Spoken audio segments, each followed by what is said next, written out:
At some point, this is what John Lynch said about Brandon Aiyuk. At some point, you got to play. And he's right. I'm not saying the Niners haven't crapped the bed royally, like hardcore crapped the bed on this. But John Lynch, the Niners, they're at their end. They're at their end with this guy, and I don't know how they don't just trade him. I know he has to accept an offer on the other side of the fence, but the Steelers will probably be, I think, willing to listen right now. I think Aiyuk could get a contract done with another team if he's willing to maybe take a little less than he wants, but more than the Niners are offering. I think the Niners are at their end.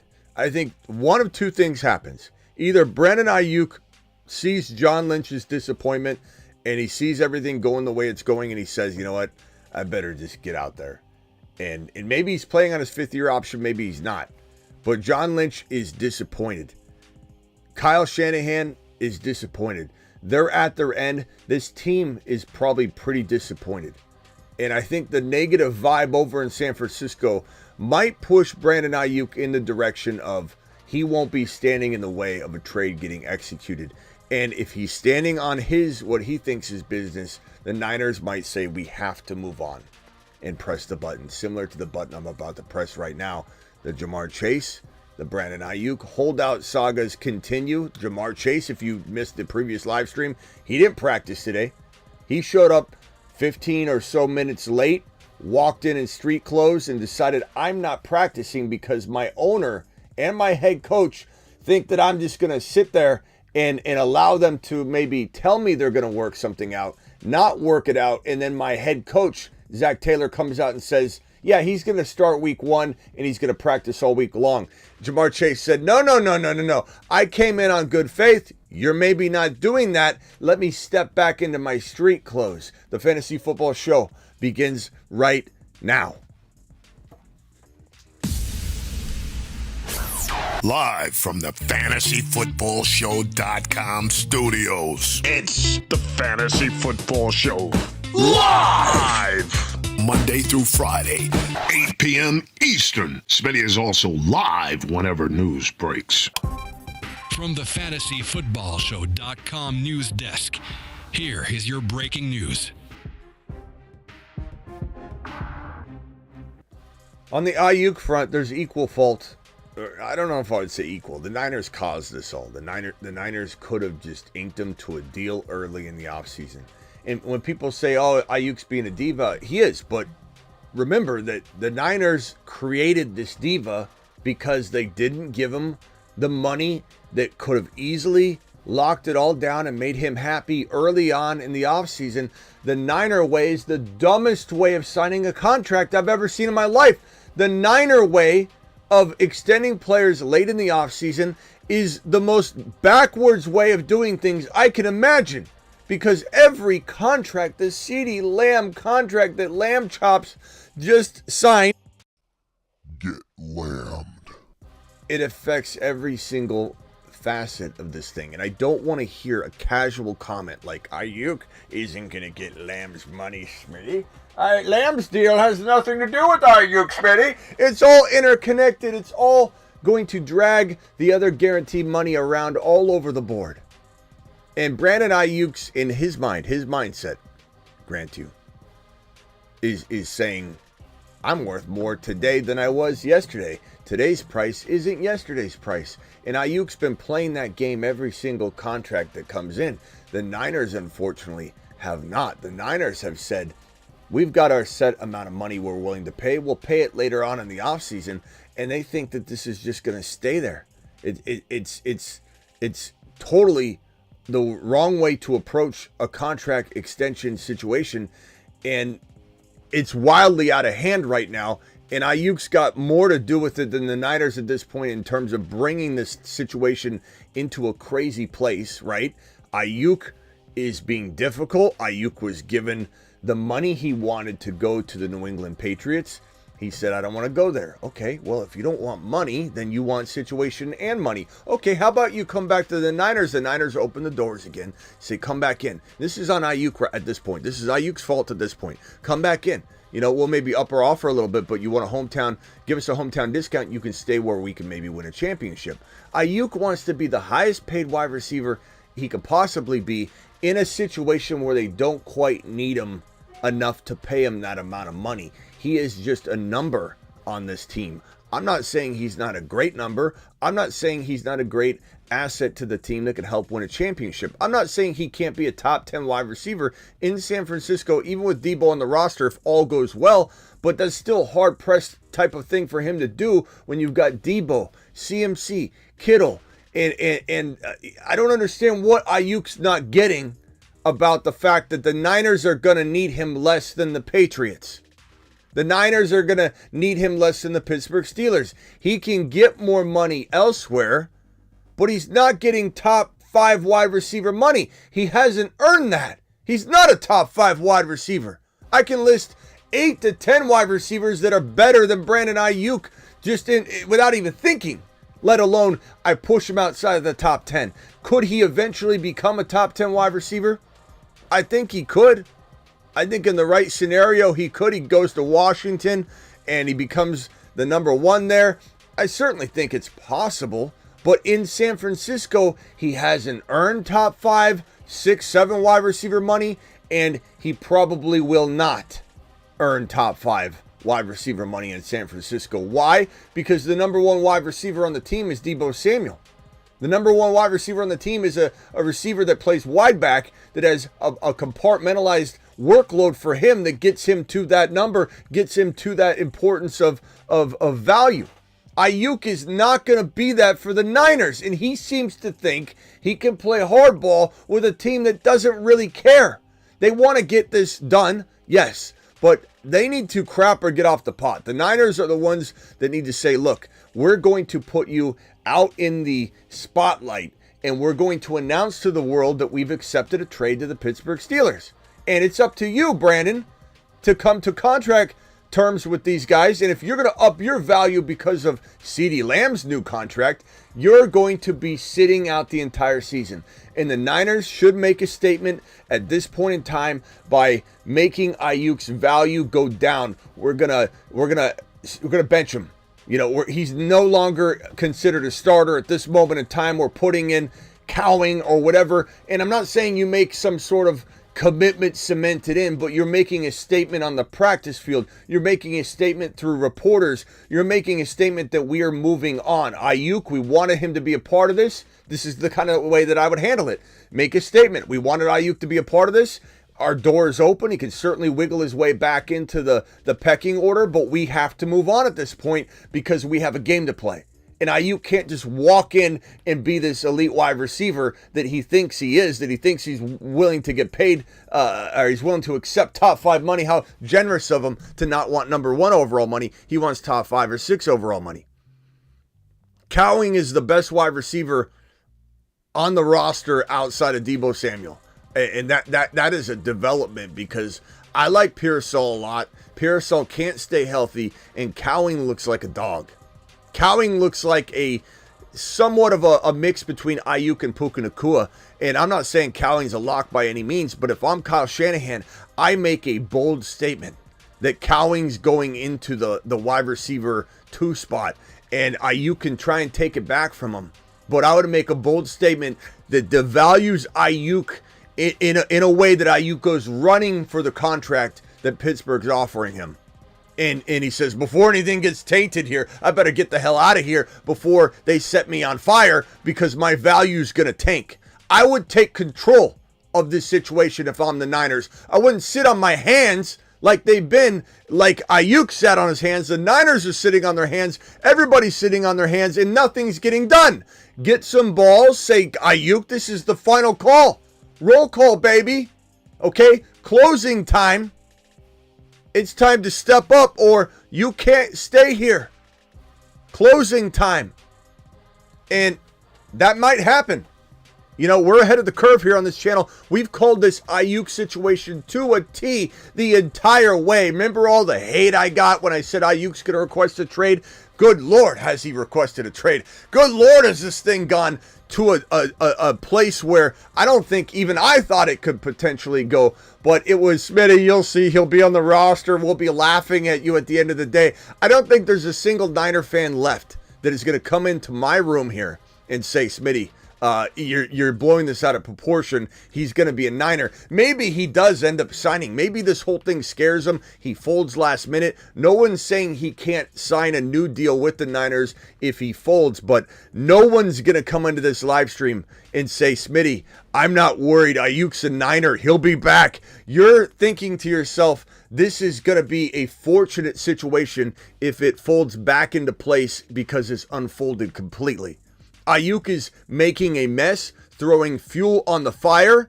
Shanahan and John and the Niners created the fire and made a big fire and a big mess, and Aiyuk's just making it bigger, and there's friction. There's animosity. The fan base is hating Aiyuk's guts right now. Go to any post where there's a Niner page, like my boy Raj, and you look through the comments, I guarantee you 70% of them are all kick rocks. 70% of them will say, get him out of here. 70% will say he deserves to be in the doghouse like he was when he was, early on in his career and Kyle put him in the doghouse. Now I see why. 70% minimum are going to say, trade this bum, get him out of here.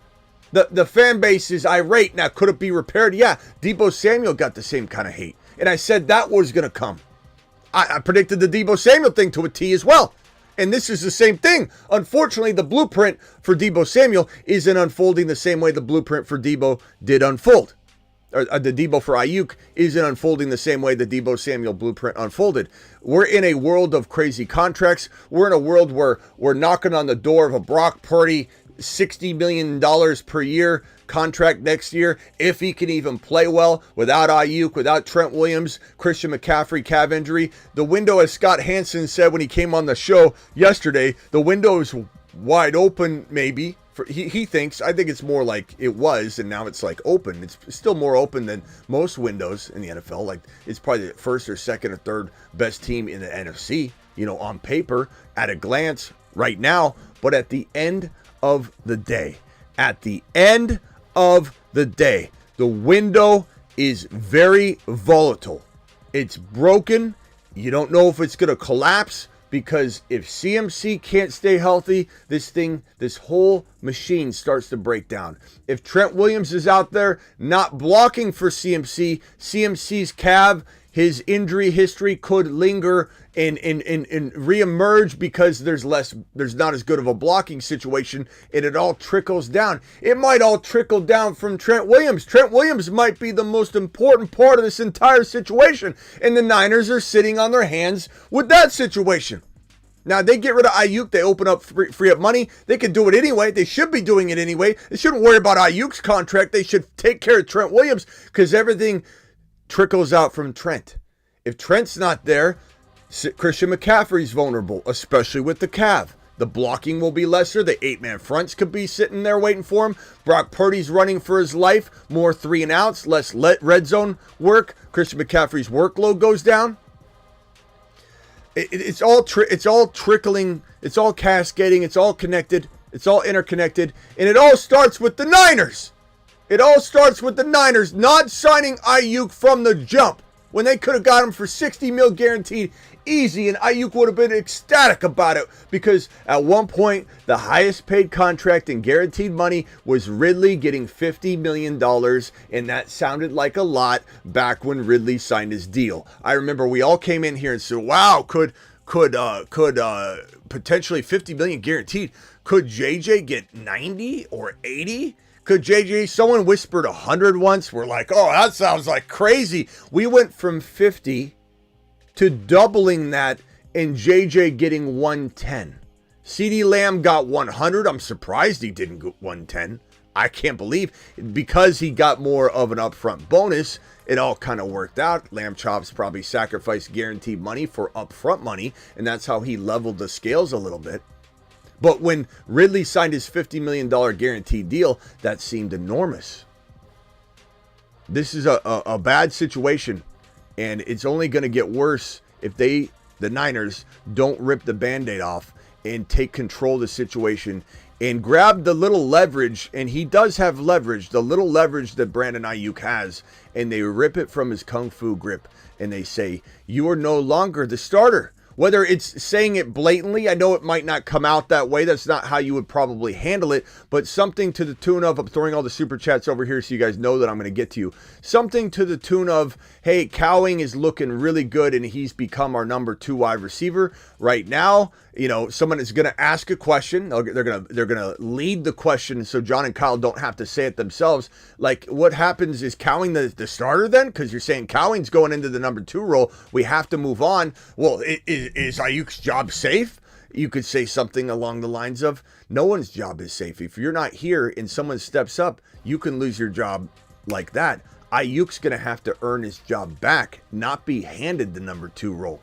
And Aiyuk's mind would be blown. You gain control of the situation. You'd have Aiyuk running back in there, or he wouldn't go back at all, and you could trade him, and he'd want to accept the best deal he could get to get the hell out of Dodge, because he'd be so bent out of shape by the fact that he might be facing a rough season to walk out of to go get a big fat contract at the end of 2024. If you put Aiyuk in a situation where Cowing and him are competing for work, and you throw Pearsall in, and he's not going to get fed to the tune of a top 12 wide receiver, guess who's getting screwed in the open market in 2025? Brandon Aiyuk. So Brandon Aiyuk would get screwed, and he would know that, and he would go ahead and he would come full circle and figure this out. Red says, can I call with news when I'm done? Yes, when the news is done, Red, I'll tell you when. I put the phone number on screen, call in, and I'll help you out. Red with a 20 mother freaking dollar holler. Alert. Red says, Super help me, chat Smitty. alert.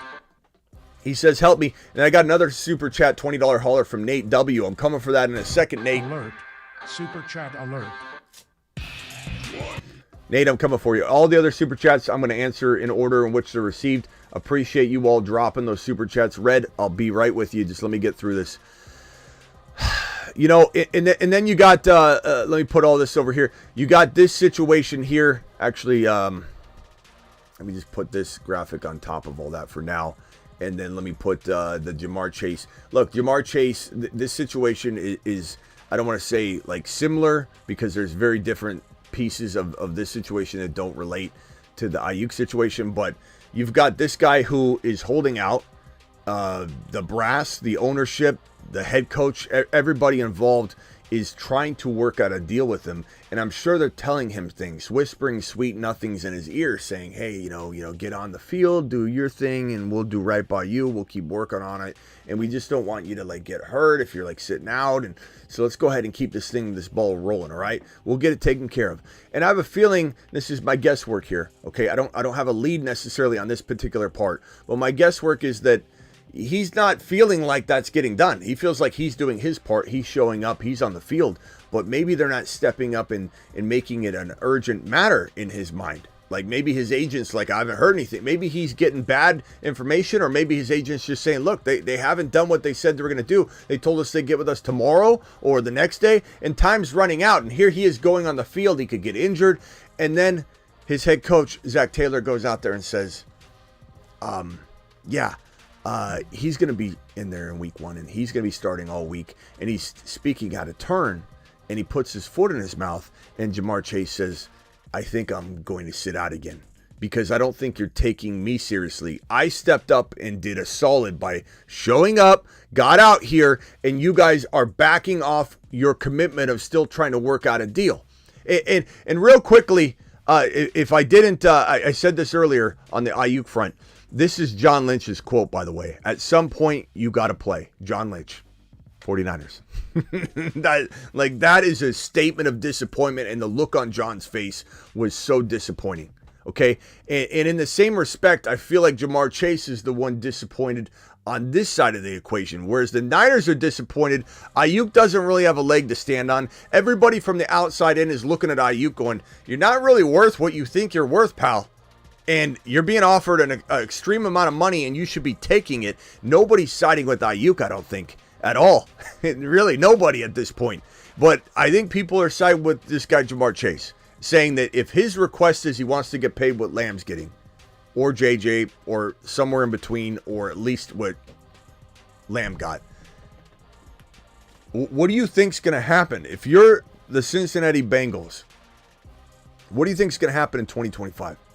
You're going to pay $10-15 more million in guaranteed money. You're going to pay $2-3-4 more million per year annually. You're going to pay through the roof by waiting. This man's almost trying to do you a favor. Jamar Chase is almost doing you a favor. Similar to CeeDee Lamb saying, sign me months ago. I'm doing you a favor, Jerry Jones. Jerry said, you don't think I'm the best in the business at this? Watch me waste more money. Watch me waste more money. Let him cook. Jerry, these guys don't know what they're doing. The Bengals are shooting themselves in the foot. They're shooting themselves in the foot. They're going to spend more on this guy. He's trying to do him a favor. He doesn't want to play for $1 million. I know a layman like me or you or any of us are going to say, you know what, $1 million sounds pretty good. I'd sign up for that. But the market's the market. And at the end of the day, this man's making $1 million and he's absolutely proven his worth. And he's trying to save you money. Sign me now. Let's ink up and get out there and win a championship. That's what he's saying.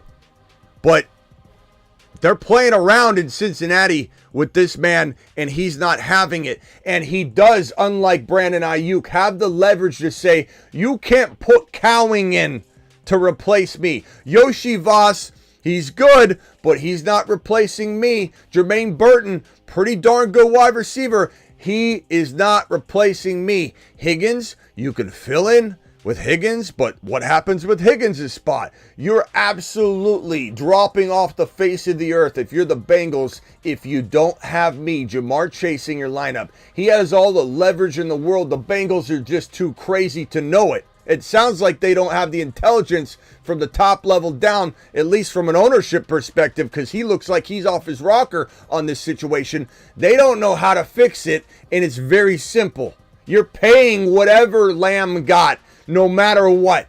There's no waiting until 2025 and thinking like the housing market, the wide receiver values are going to go down in 2025. They're not going down. They're going up. Or they stay the same and the owners band together and try and contain it as best they can. But you're not going backwards. You have two contracts, Lamb and Lamb and Justin Jefferson, already setting a double wide receiver getting paid market value. Two wide receivers, the top two. Tyreek Hill getting his big bump. There's no going back. You're only going to go up. And it's ridiculous what the Bengals have in store for this situation. That's the news we have for now. I'll address the Kyren Williams situation as we go. We've already addressed it, but people are losing their minds, and it's laughable. I'm just literally baffled by the amount of people that have the nerve to DM me, email me, call me, text me, even my friends texting me, even my mom coming back, get the meatloaf ready. Ma even coming in saying, are we worried about Kyren? What in the hell are you all thinking?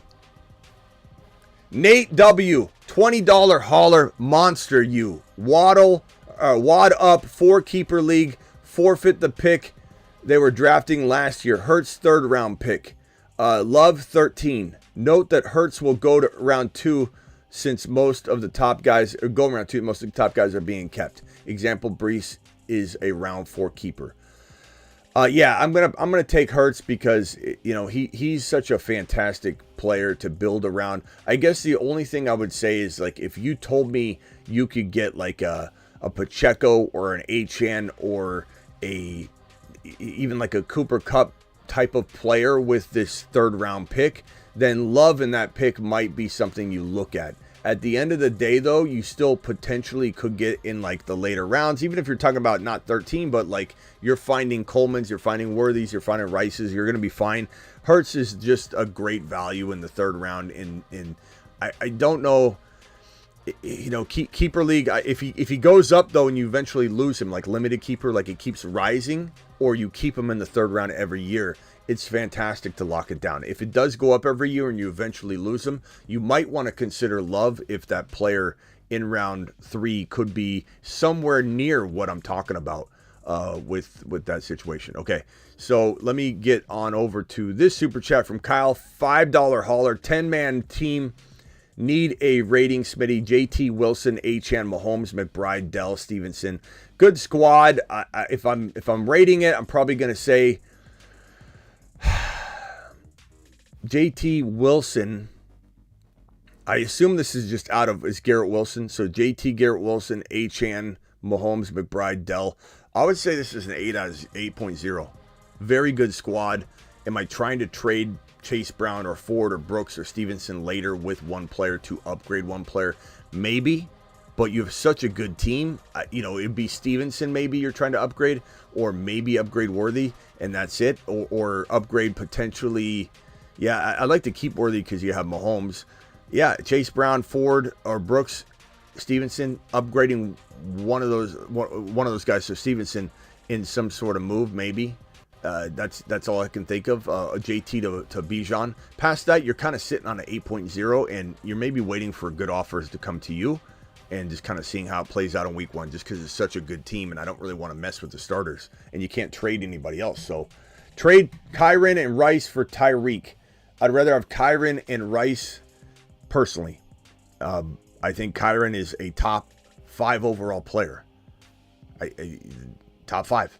I know you're not taking him there. You don't need to take him there. And this massive panic on the punt returns is making it...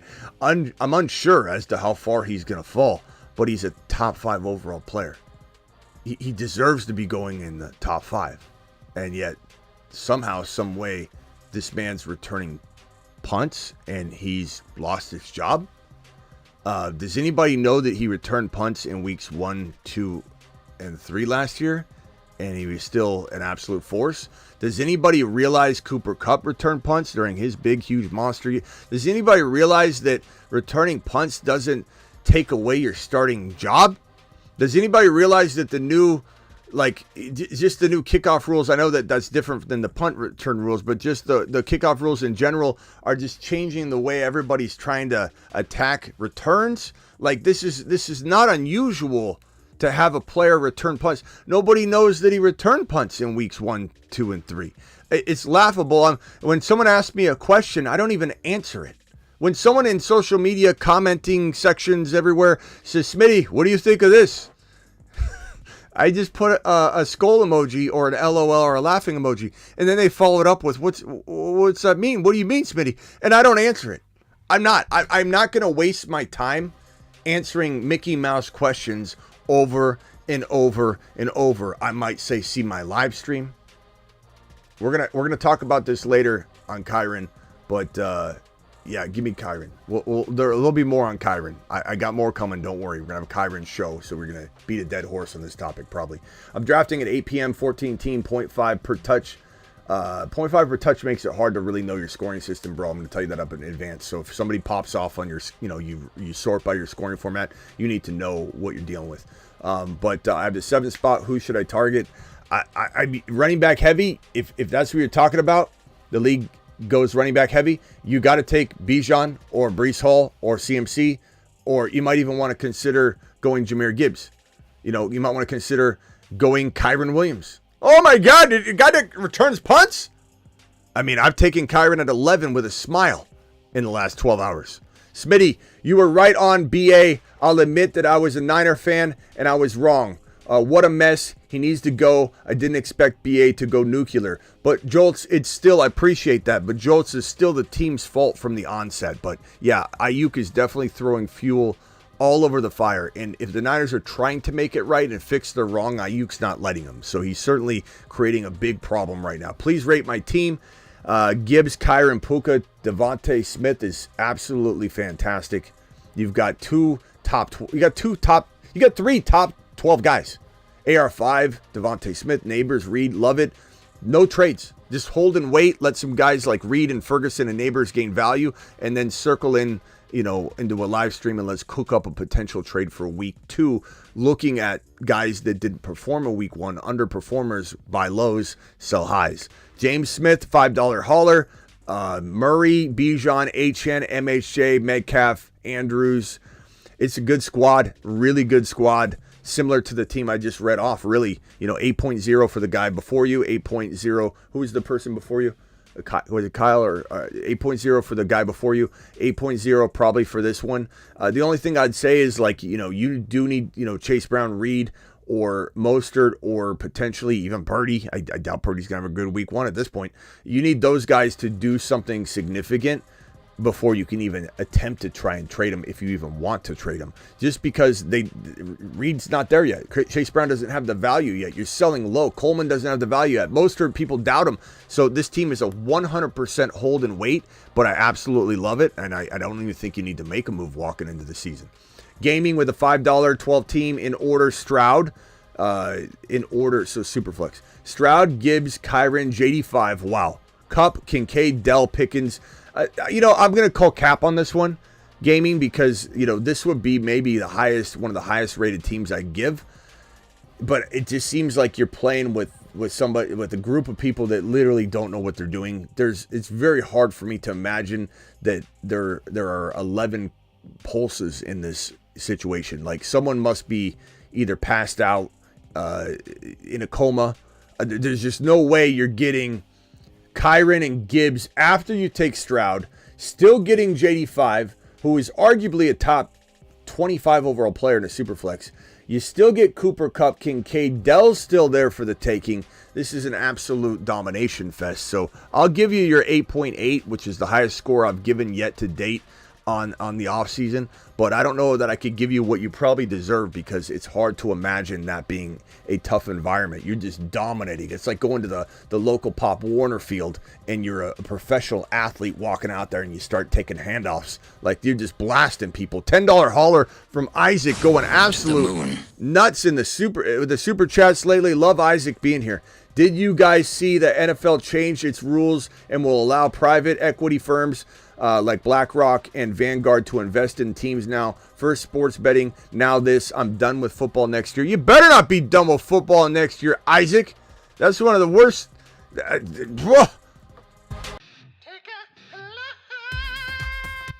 You better not leave, Isaac.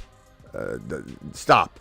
I know we get hot and bothered sometimes. All right, I'm out of here. I'm going to stop watching, but you'll be back. We need you back. This one's from Kentucky. 10-man. PPR. Mahomes, AJB, Garrett Wilson, Rice, Pacheco, Najee, McBride, McLaurin. Love the team. I'm trying to get Spears and Chase Brown eventually. Chase Brown and McLaurin and Najee to gain value coming out of week 1. You could try and do something beforehand. Maybe someone overpays preemptively for Najee services or McLaurin's or Spears or whatever, but you're trying to get one extra big dog like Jacobs or higher in that Najee spot, or instead of McLaurin, you're trading Harris. And well, you really do need the RB unless you kept Chase Brown and you plugged them in, you went kind of rogue at your running back too, and then you have this wide receiver like London you've got by using Najee and maybe, I don't know, Spears or something along those lines. Or you went really high wide receiver shopping and got a MHJ or St. Brown using Najee and McLaurin. Something along those lines. But past that, you're handing, you're just handing the football to the boys and saying, go out there and do your thing in week 1, and we'll see what's what in week 2. You don't really have a lot of luxuries of trading early because all your guys are pretty good, really good already, and I don't want you trading the good players. You need the other players. Not that Chase Brown's not good. We love Chase Brown, but he hasn't earned his keep yet. You have no trade value. He will. Chase Brown's going to be great. Maybe you don't want to trade at all. Maybe you're like, I'm just putting Chase Brown in my lineup because Smitty, we said Chase Brown going to the moon. Chase Brown's going to the moon. We might not want to trade Chase Brown coming out of week 1. Let's just say that. Rate the team. JD5, love. Okay. Jacobs, K9. St. Brown, AJB, Kincaid, MHJ, love it. Devontae Smith, Ford. You got a oversaturation of riches at wide receiver that you could potentially swing into the running back stable. I think I like K9 and Jacobs. I do. I very, very much do. But like Devontae Smith, Ford, like you could literally trade one of your wide receivers and K9 to get that Bijan, Gibbs, or Kyren. And I think Kyren, after today's news, people are running away from Kyren. Probably my best buy low, and that's what the video is going to be tonight, will be buy Kyren Williams low. What is everyone thinking? How on earth are we running away from Kyren Williams because of that they want to use him more? Like, I know there's maybe some injected injury risk that might not be there as much, but that's why we talk about this every single day. And if Corum goes in, he's going to produce top 10 running back numbers. If Kyren's in there, he's producing top 1 to 5 running back numbers. But the duos guarantee you the world on a silver platter.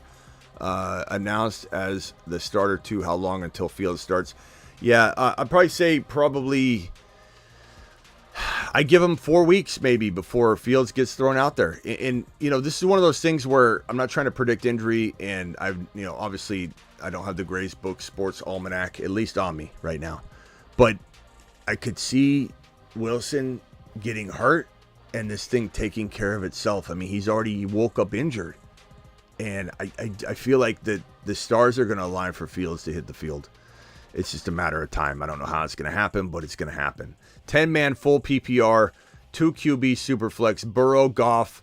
And on top of that, like, Russell Wilson is great in practice. The reason he got the job is because they cited his practices. I told you, he's the best practice quarterback in the league. He's the best drill master in the league. Goes into a Super Bowl or Pro Bowl weekend, and he does the quarterback throwing drills, and everyone's like, wow, this guy's got raindrops for days. He's amazing. He goes on the field during a game, and he vanishes. Turns into a pumpkin. And that's what's going to happen. It doesn't matter how good you are in practice. And it sounds like, according to the words coming from the mouth of Tomlin himself, which a lot of gibberish shot out of his mouth today, sounded like a little bit like a Harbaugh. He just didn't know what he was saying. This constant gibberish. And Tomlin said something and then another thing, and then finally said, like, it's practice. He's been doing great in practice. Been simulating games in practice. Of course he simulates games in practice. He simulates his high fives. He simulates his huddles. He's a master simulator. And so the master simulator, Mr. Unlimited simulations is going to have unlimited mistakes on the field, and Fields will eventually be injected. It's not a matter of if, it's just when.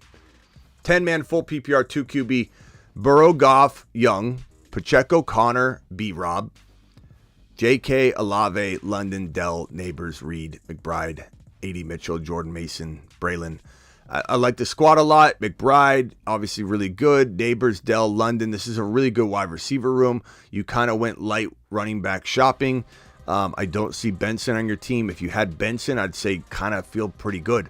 I'm trying to get Benson in a trade to cuff him to Connor, or I'm trying to flip Connor or B-Rob with maybe a Reed. Might have to wait. Maybe a Neighbors that would get you more back for one bigger, stronger, better running back, to the tune of how about our boy that's doubted, and the owner might be in a pickle, he thinks, and he goes ahead and trades you Kyren Williams or HN or a Barkley or potentially somebody else along those lines. And if you go down lower like Jacobs, maybe you can get Connor and Reed to get you a Jacobs instead of having to dish out somebody, or even a B-Rob and a Reed could get you a potential Jacobs, maybe a Walker, maybe something along those lines, so that you have just a slightly better running back too.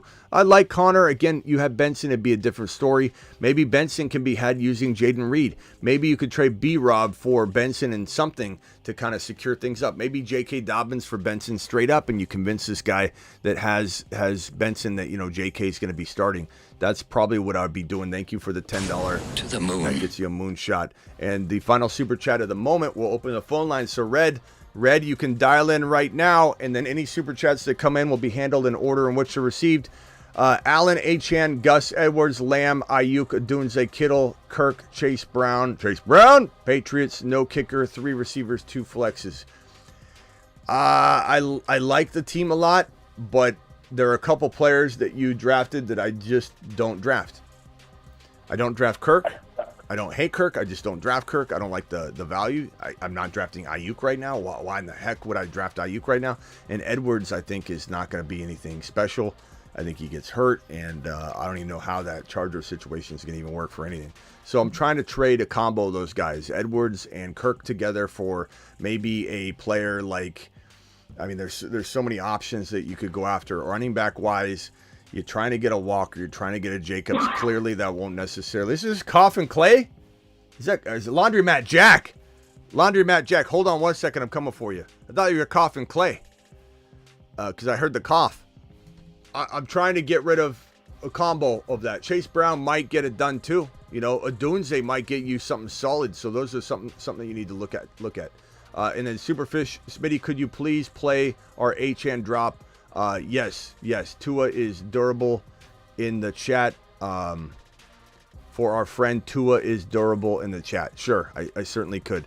For those that don't know, that $100 haulers, you can claim sponsorship spots on any of the videos. And there's only 2, for exclusivity reasons, there's only 2 per video. So Superfish already has a claim in and has a sponsorship spot. That claim has been accepted. $100 super chat got it done. And Superfish now is 1 of 2, and there's still an open spot for the HN drop. Here it is, ladies and gentlemen. HN.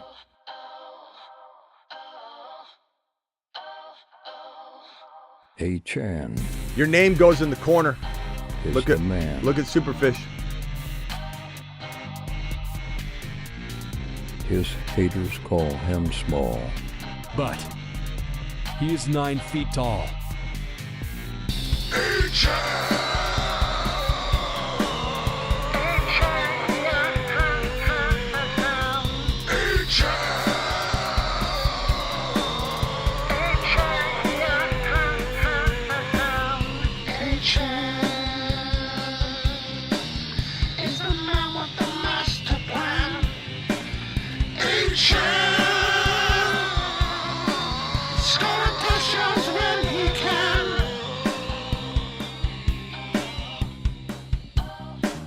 HN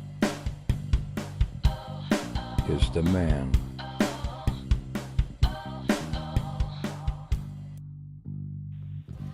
So anybody dropping $100 super chats can put a request in to have that video sponsored. Now again, if they fill up, they fill up though. There's only two spots per video. Super $20 hauler by Just Jay says Bengals ownership. Mute yourself if you could, Keith. I just added you. Please mute if you're on the phone line. Bengals ownership is a clown show. I mean, it's not like Chase is the first standout from the 21 draft class standouts that already got paid. Lawrence, D. Smith, Sewell, Waddle, what are they doing over there? And that's the thing is, like, even though you're on your 4th year and you still have your when I say mute, I actually mean like hit the mute button, not pretend to mute. Whoever's knocking the phone around and mouth breathing. But I think that people think that on your 4th year this doesn't happen. It does. It's very common, as Just Jay is saying, and you do it mutually. The team's saving money. Like Jamar Chase is trying to do the Bengals a favor by signing early and taking their money. So 100% agree. $20 Alert. Super chat alert.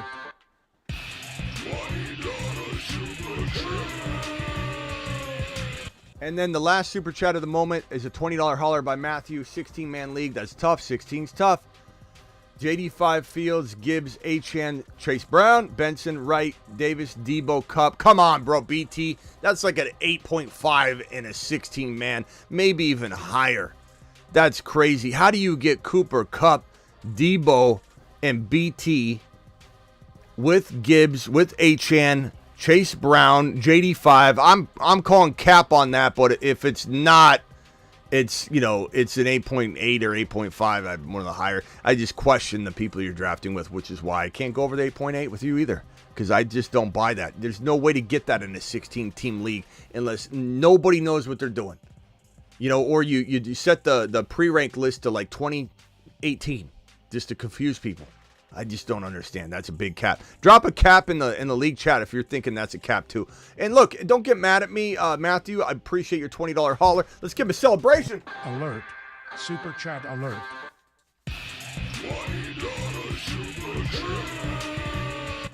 I mean, we're giving him a celebration and all, and I want to say how much I appreciate you, but and take it as a compliment that your team's so good I don't believe it.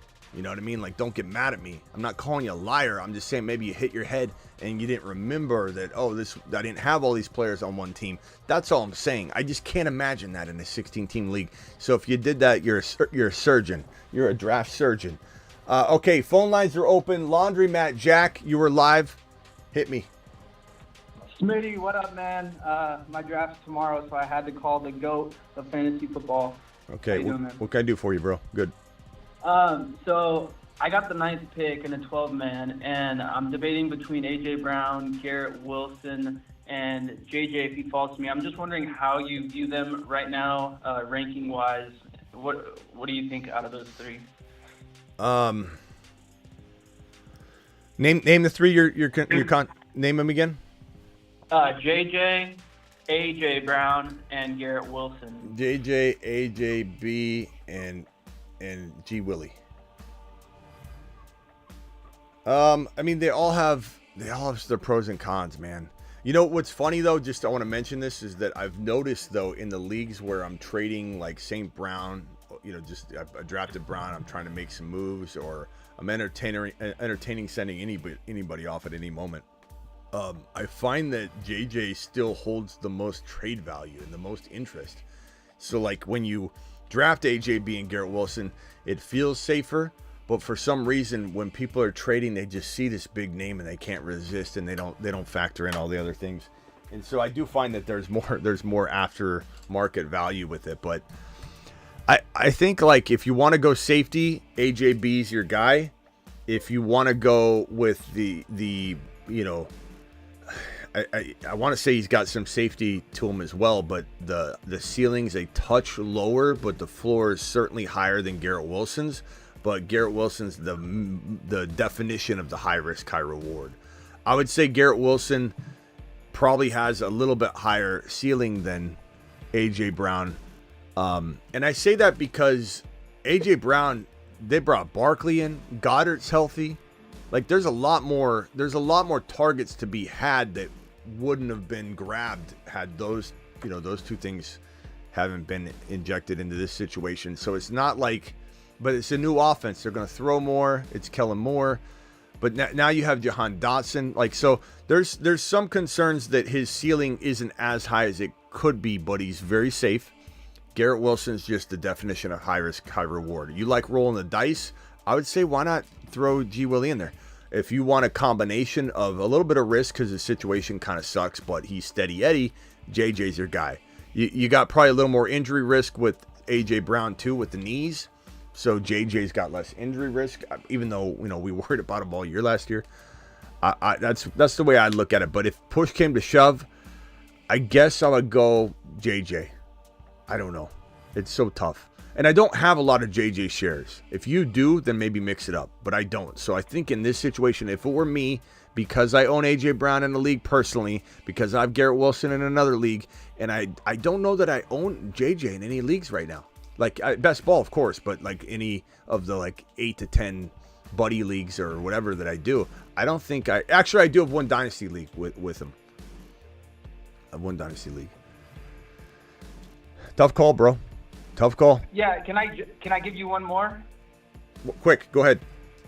All right, so this is more for the second round. I see these same people popping up. So Pacheco, ETN, Marvin Harrison Jr., and Drake London. If those were all available with your second pick and you're just going best player available, how would you rank them? I would take MHJ. Then I'd probably go London, then probably Pacheco and ETN kind of tied. These guys feel like more third-round players. I know that in non-best ball, they're getting taken in the second round. I feel like what is happening in best ball, where wide receivers are going too high, I think in non-best ball, people are borrowing third-round running backs and drafting them in round 2. MHJ, to me, is a bona fide stud in round 2. 15, 12, somewhere between 12 and 15 touchdowns for MHJ this year. London, probably similar. And I just think if it's PPR or even half PPR, these are your guys. If it's non-PPR, then it's going to be Pacheco all day. But if it's PPR, half PPR, MHJ, London, and then probably a tie between Pacheco and Etienne. And no, I'm not worried about Samaje Perine. The same people worried about Samaje Perine are worried about Kyren Williams returning punts. It's a type. It's a type that people are. All right, hey, I gotta go, bro. Laundromat. We'll see you later, bro. Appreciate you. I gotta go quicker. Red, let's go to Red. Red, you're live. Hi, man. Real quick. What's going on with CeeDee Lamb, the commissioner thing? It's like commissioner advised or something, like to skip a couple games or something. Like, is that just for the preseason, or is that just what's going on with that? The what? On ESPN Fantasy, it says the Cowboys were granted 2-game roster exemption for Lamb Tuesday and have placed him on commissioner exempt list. Tom Pelissero or something, NFL Network report. Is that just for talking about the preseason? Is that what they're talking about? I mean, he's look, what we know about Lamb start after holdout roster exemption. No, he's playing week 1. There's no him missing 2 weeks of football. I don't know who's running that. I just saw that thing on ESPN Fantasy. It said the Cowboys are granted 2-game roster exemption. So I was like, what the hell is this? You know, I'm trying to figure out what it was. I couldn't. Yeah, no, he's not. I mean, anybody hearing any weird legit things on CeeDee Lamb not playing week number 1? I think that would be the biggest breaking news story we've seen in a decade. He comes back and now he's not playing weeks 1 and 2. Like, no. The only thing weird that I saw that CeeDee Lamb was preseason. Yeah, and veterans don't play preseason. All the starters don't play. That's what I thought, but I didn't. But I think he's talking about something different. But yeah, no. Believe me, if there's something that hits like that, you're not. All right, Red. What else you got? And then one more question. I want to trade off White and get a better Rashid White. Get a better running back. Rashad White. Do you think I could, Rashad White. Go ahead. Rashad White. Excuse me. Do you think I could trade Rashad White and Najee Harris to get kind of like either an Achane or Breece Hall or maybe Bijan Robinson? Of course, Kyren, Breece Hall. Breece Hall would be tough. Bijan would be tough. But the second round running backs like Barkley, it's possible somebody does that. Pacheco, you got to ask yourself if it's worth it for Pacheco. I think it could be, but there's a little bit more risk on that. Pacheco, and not because of Perine. I just mean White's pretty good, Najee's pretty good, and Pacheco, he should be everything we think he is. Barkley, Achane, Kyren. I don't know if you have Kyren, but Achane, and then Etienne's kind of in that territory. I'd say Etienne. These are all players. Now you might need to go with a wide receiver as well. You might have to throw something else in. I don't know. Jacobs is tempting. Yeah, Jacobs as well would be tempting. It's a little bit of a stretch, but like a fun one. So for White, you think I can get Jacobs for White? You'd rather have Jacobs than White on as running back too? Yeah, Jacobs is gonna feast, okay. Bro. There's no backup right now. They got the Emmanuel kid. I don't think Jacob. I think Jacobs is barely going to stop to pee at halftime. He's just going to get completely spoon fed, and he's a 3-down back. Jacobs is going to eat big. That's why we got him on the Mars Men. He's on a shuttle to Mars. Look at him. Mars Men. Look at him.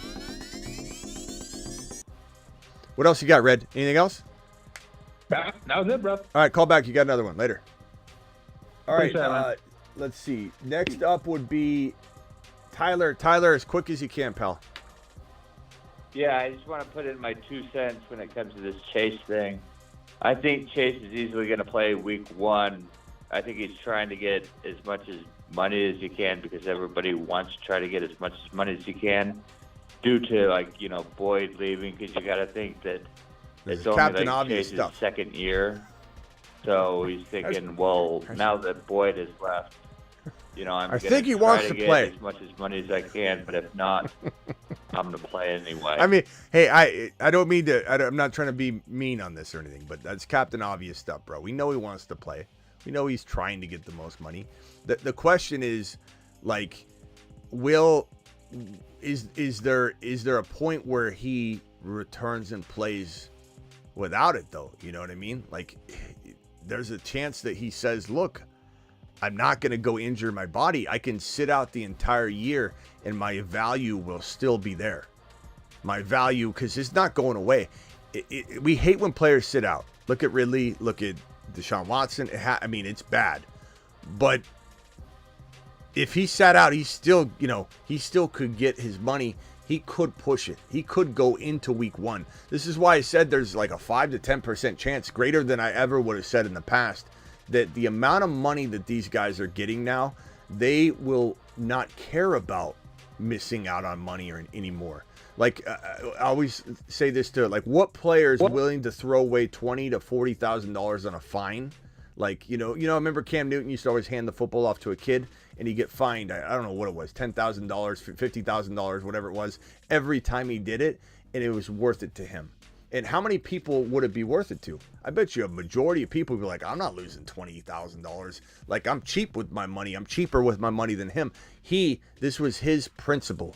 On his principle, he's handing the football to a kid and he's getting fined 10 grand or whatever it was. So you got to ask yourself, who is CeeDee Lamb? Who is Jamar Chase? CeeDee Lamb, to me, was the kind of guy, thank God he signed, though. CeeDee Lamb was the kind of guy to me that would stand on principle into the season to prove to people that he's this guy, he wants his money, and he's going to make so much money he doesn't care. So he doesn't care about the fine, the losing of game checks in his situation.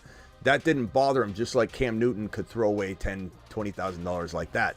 I think Jamar Chase, on his 4th year deal, his 4th year, not his 5th year, is going to play week 1. I agree with you, Tyler.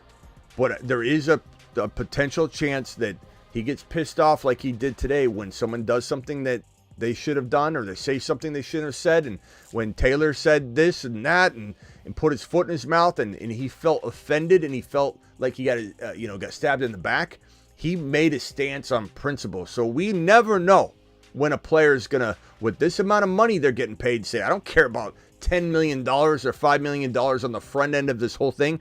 I'll even tell him to throw that back into the deal and pay me it, because I'm pissed off right now and this thing gets dragged in. I'm not saying that would happen, but it gets dragged in. Like the Trent Williams situation is interesting because Trent Williams is getting fined every single day. I don't know what Trent Williams' fine is of. It's got to be around $1 million because it was like $300,000 or $400,000 is $50,000 per day.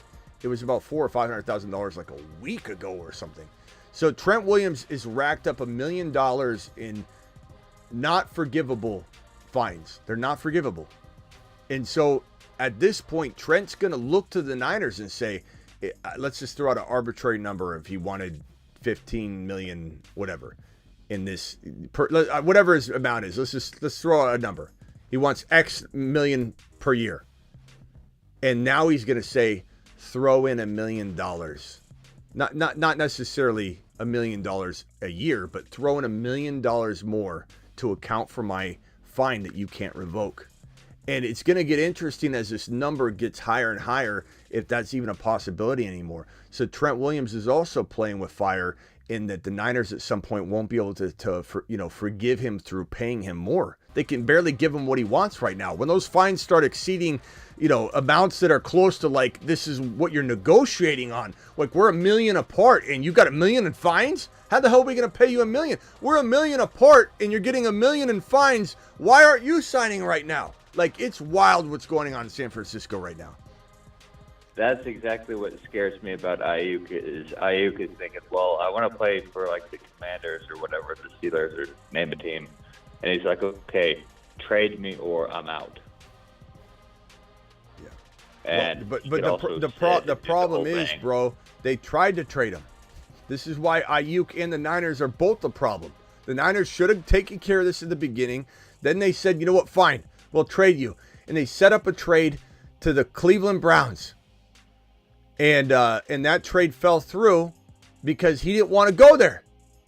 And they would have got Amari Cooper back, and the Niners would have lapped everybody. It would have been probably as bad of a trade impact-wise for the team that the Christian McCaffrey trade was for everybody else. The pain everybody else would have felt, that they felt with the CMC trade to the Niners, everybody would have felt it twice over with the Cooper trade. Because Cooper's better than Brandon Aiyuk. Cooper's better than Brandon. Listen to the words coming out of my mouth, all you Brandon Aiyuk fans. Amari Cooper, right now, it's not saying for the future. I get that there's the future value. But right now, for the Niners, Amari Cooper, especially not the holdout Brandon Aiyuk, who's going to get hurt or have a bad season now. Amari Cooper is better than Brandon Aiyuk right now. And that would have been a child's play, absolute lambasting of a trade. And they had it all set up. And this guy said no to it. And Kyle and John are like, what in the hell is going on here? And then they set up a trade with the New England Patriots. Hold on. They set up a trade with the New England Patriots where he got the money he wanted. He said no. So Aiyuk can ask for a trade all he wants. He already did it. And they tried to trade him twice. And he put a hell no stamp on both of those trades. So he wants to go to the Washington Commanders, maybe the Pittsburgh Steelers. Well, he better hope that that money is still there. He better hope that they haven't changed their tune or the teams haven't moved on. We don't even know what it all looks like. We're still hoping Adam Peters picks up the phone maybe, but at this point, do I even want this guy in the same locker room as JD5, who's doing his own thing, got his own vibe going, got his own system going, and he's going to have somebody come in and maybe disrupt his mindset? I don't want someone coming in and saying, I'm your best friend, throw to me, and it screws with JD5's decision making. So maybe I don't even want it at this point anymore. I don't think I do. I don't think I want Aiyuk anywhere near JD5 at this point. All right, Tyler, got to go. Later. Next up, hold on, Keith and K Woods. Let me get these super chats out of the way real quick, pal, and then I'll jump on that. Hit that like button, says Jay McKenzie. Appreciate you, Jay, dropping the wad, pal. This one's a $10 hauler that gets a moonshot. Appreciate you, Ryan, for dropping the 10 watt on screen. Ryan says, got carried away, Smitty. 12 team 0.5 super flex. Do I need a trade? Starting Kyler, Gibbs, Achane, Neighbors, Aiyuk, Kincaid. I'm not drafting Aiyuk right now. I'm just not. I don't like that part. Keon, love it. Brian Thomas Jr. Did he get carried away with what? I like the team a lot. I mean, you got a really, really good squad. You even got Corum if you want to go try and steal Kyren away. I like the squad. I just maybe try and get rid of Aiyuk if I can. Maybe you can go to the team that has Kyren and trade him Corum and Aiyuk for a better wide receiver. Like A.J. Brown or London maybe, or MHJ or something along those lines. That would be what I would do. I don't know if I want Aiyuk on my roster. $10 hauler from Just Jay. I like your team though. In a 7.8, almost 8.0 range. You just need that one move. You nailed it all. Nailed it on all the wide receivers this offseason, Smitty. Bengals and Niners could have saved themselves tens of millions of dollars, and they would have, they would have signed these guys in way before August. Shaking my head. The Eagles got it right. The Eagles are trying to teach everybody how you handle an offseason. The Eagles have been unbelievable. The Falcons are trying to tell people how to handle the repairing of an elite team that had a horrible coach that dismantled everything. There's a lot of coaches they're going to get a lot of potential love in the Coach of the Year, early Coach of the Year rankings. Jay, appreciate you saying hit that like button, pal. Steve Bateman with a $5 hauler, 12-team PPR. Jay Allen, Hall, Laporta, Zay Flowers, Rashi Rice, Tank Dell, Brian Robinson, Jalen Warren, Coleman, Jets D, One Flex. How bad did I do? You didn't do bad. 12-team. I would say, I definitely don't love the running back 2 situation, and I think, I don't know, maybe you went Hall in 1. Who'd you get in round 2, bro? I think your problem is you reached with Josh Allen in round 2, and then you reached with Laporta. And Laporta's a really bad pick this year because you got Kincaid and McBride sitting sometimes 2 rounds later, and they're arguably equal. And so Laporta puts you in a box, and then I think you just got in a reaching mode, you know. So Josh Allen, if he was your second round pick, it makes it tough. I don't mind Josh Allen at the end of 2, but like I'm getting a Cooper Kupp or something to get balance, and then it doesn't always work out. It sometimes does. I think maybe if you could get a later quarterback, it sometimes is better than Josh Allen in 2. Josh Allen in 2 is tricky. You can do it, but it's very tricky. And I think in this case, it hit a little hard. Your team's still very good, but do I think it's the best team? No. But I got good news for you, Steve. You trade Flowers and B-Rob, Brian Robinson, away for one better player like Jacobs or London or MHJ, and you're on the map, bro. You're back. You're back, baby. And then one waiver move, you've won the league. Like, you're 2 moves like that away. So don't get down by my commentary and get back on your horse and take it as motivation. Racing Boy with a 5. Do I move McConkey and Benson for Mostert? I think I probably would. Even though I love Benson, I mean, this is a redraft, I assume. I like the move because, look, I have a feeling, and I'm going to do a video on this. I'll even write it down to make sure.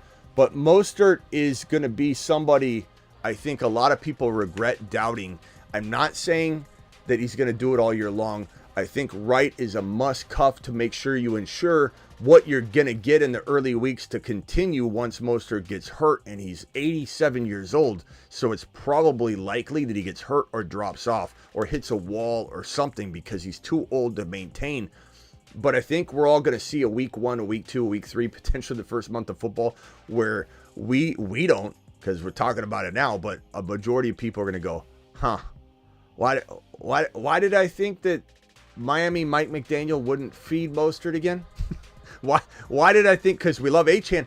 Achane's nothing to do with it. Achane's like a wide back. His role's guaranteed. Mostert's different. And Mostert and Wright are together cuffed a running back 2, an elite potential running back 2. So I would definitely make this move. Achane, especially if you have Achane. Definitely make that move. Nice team, bro. I like it. I'm excited for you. Michael dropping a 10 wad. There's Michael right here. Michael, I haven't seen you in here in a while. Michael to the mother. To the moon. Freaking moon. Michael's always cooking up some trades. Dynasty, he's always doing Dynasty too. Dynasty trade question. Trade away Kyren and a 25 second round pick for Kenneth Walker and Charbonnet. No. See, I'm afraid. This is why I need to do the Kyren video tonight. I'm afraid that the Kyren Williams doubt that's getting so much tainting going on. His value's getting tainted, which is beautiful. It's great. It's the most wonderful news we could have got heading into our final weeks of drafting. There's nothing better than Kyren, especially in trade. The video, if I drop the Kyren video tonight, I might have to do a Kyren and a Mostert. If Kyren ends up lowering in value everywhere, we're trading for him. We're trading for Kyren Williams at this cost. No offense, Michael, but don't do this. And this is what we can get Kyren Williams for now? It's unreal. No, absolutely not. This would be take a lap worthy if you did it. I'd take away Bijan cards if someone's trading. And I love Kenneth Walker. He's on the Moon Man list. The Moon Man. He's on the Moon Man list. Dropping loads He's in the corner. Space. Love Walker. But guess who's on the Saturn list? The Saturn Men. One small step for man. Guess who's a supernova?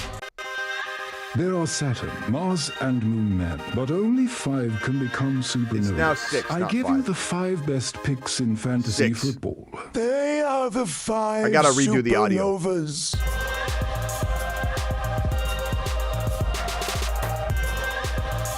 I love Walker, but do you see Walker? Do you see Walker on here? I don't think so. Love him, but these are your supernovas.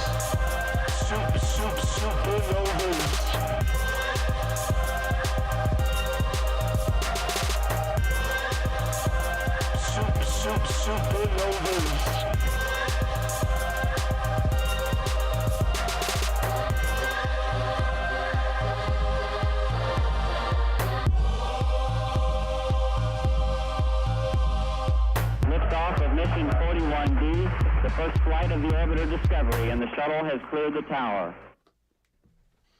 Shuttle's cleared the tower. What more you need? Michael, appreciate you. Thank you for dropping the super chat. Michael to the moon. I really appreciate Michael. All right, Jesse, I'm going to put your super chat on hold real quickly because I've filed on through a bunch of them already. Supernovas to the mother freaking moon. On the line right now, live would be Rockout because he's a Mars man, so he just jumped all of you in line. That's the benefit of that Mars card that we sold. Mars man Rockout, what can I do for you? Yeah, when it comes to the Aiyuk situation in Washington, I think Adam Peters probably wanted him maybe a month ago or 2 months ago, but all this craziness probably threw him off. He's like, I don't want that in our locker room, so he probably like, I'm not going to trade for him. Yeah. And DeBalt says, not going to lie, I'm a little hurt Breece Hall isn't a supernova. There might be 7 supernovas and Breece Hall and Bijan both being added to that animation that I have to manually. But yeah, I agree with you, Rockout. I think I think Aiyuk is kind of pissed the bed on all sides of this thing, bro. I think he got up on the left side, little tinkle. Got up on the other side, little tinkle. I think he's worn his welcome out in San Francisco. I think he went back there, crawling back there because he felt like he made mistakes, but now he's digging in again. And Lamb's deal doesn't help. Like, Aiyuk is not somebody that I think a lot of people want. And part of me thinks that Adam Peters, I trust Adam Peters. And if Adam Peters doesn't want Aiyuk for JD5, then I don't want Aiyuk for JD5. And for anybody, and Niners fans, I went into Raj's live stream and I said to the community, and there's 300, 400 people in the live stream on Instagram, and I said that McLaurin's better than Brandon Aiyuk, and they're like, what? McLaurin better than Brandon? You know what's funny is if McLaurin was traded to the Niners for Brandon Aiyuk, the Niner fan base would say he's better than Aiyuk. That's just the nature of the Niner fan base. They love their players, which is cool. Yeah. You respect it, but it's wild to me that someone would even not only be shocked by my comment, but even like give you any sort of weird reaction to it, like as if it's so outrageous that Aiyuk's earned this value so much already. McLaurin's been sitting without a quarterback for a long time. And we're about to see McLaurin, who is, and I'm not saying Aiyuk isn't one of the better route runners in the league, but McLaurin has had that title for longer. McLaurin's been one of the best route runners in the league for years. And while his longevity is not the same as Aiyuk's, I get that, but McLaurin is a better player right now, especially when you consider the holdout risk and the mind games that Aiyuk's going to be going through. Like, if you are trying to argue that, okay, if in the most optimal scenario, if Aiyuk had never held out, he'd be working on this whole offseason, he'd be getting improved and better and stronger faster, then maybe I'd be like, yeah, they could be pretty even this year, or maybe Aiyuk's going to be better this year. But Aiyuk is going to have a bad year now. He's going to get hurt, or he's going to be absolutely out of sync. Him and Purdy aren't going to have good rapport. This happened with Debo. Even Bosa had problems meshing in this Niners system when he sat out and had the holdout year, the contract year. McLaurin, especially given the context of everything, is going to annihilate Brandon Aiyuk in fantasy points this year. We don't even know if Aiyuk, we don't even know where Aiyuk's head is at. And somebody's going to come in and go, oh, well, he got hurt. Of course, that's part of the problem. Aiyuk has got a huge injury risk right now. So McLaurin blows him out of the water. So here's the thing. Do we want Aiyuk even in Washington anymore? If Adam Peters doesn't want it, and this is the man that helped draft him in San Francisco, Adam Peters was like acting GM practically, and he was the main scout. He scouted all the players. He's the one that found George Kittle. He's had a heavy hand in Brock Purdy, and he even heard him at the Super Bowl when he was interviewed at the podium. Adam Peters said, I got to go find myself the next Brock. I got to go find my Brock Purdy. And he took a little ownership of that when he answered the question. Everyone said, I don't know if Adam Peters had fully to do with the Brock Purdy drafting. This guy knows mother flipping ball. And Adam Peters, if he says the guy I helped scout and bring into San Francisco, Brandon Aiyuk, isn't good enough for my quarterback, I believe him. Me too. Facts. Now, if he trades for him tonight, then I believe it. but I'm just saying right now it seems like he's saying I don't want it, and so I'm gonna ride with Adam Peters on that. I am. All right. That's what I'm feeling. Anyway, anything? Rock out. Hang tight. I'll come back around unless you got something right now. You can think of it. K Woods, you're live. Could you rank these 3 players for me in the second round? Gibbs, A.J. Brown, and Wilson. Gibbs, A.J. I have Brown. Jalen Hurts in the quarterback. Gibbs, AJB, Bibbs, Gibbs, AJB, and Wilson. Yeah. Now these guys aren't. It is. Oh, Superflex. Okay. Yeah. I was gonna say these guys aren't second. I already have Jalen Hurts. Murray might be on the board too. Yeah, I was gonna say these guys aren't they aren't second rounders. Yeah. I guess my question always is this when people ask me to give them a ranking of near dead even guys. AJD. Yeah. What's going on in my mind tonight? AJB. Sometimes I think you guys think it's easier to write and talk and listen and read and like sometimes my mind. I think I'd ask you this question. Are running backs going to fly off the board in round 2? Like, are you going to get to round 2 and not have a single? I could probably get Kyren Williams. Okay, you could get Kyren in round 3? Round 3, if I don't take, I guess, Murray, then I'll probably skip it on Murray. And then probably get like JD5 in the 4th. Yeah, I like that. Well, who would you get wide receiver-wise in the 3rd, though? Cup? Yeah, I could probably see Cup, maybe Debo. So I think we got to do this. I think we got to say Gibbs and Cup, or AJB. I think is the safer answer. AJB and Kyren. Those are both good. It's dead even, bro.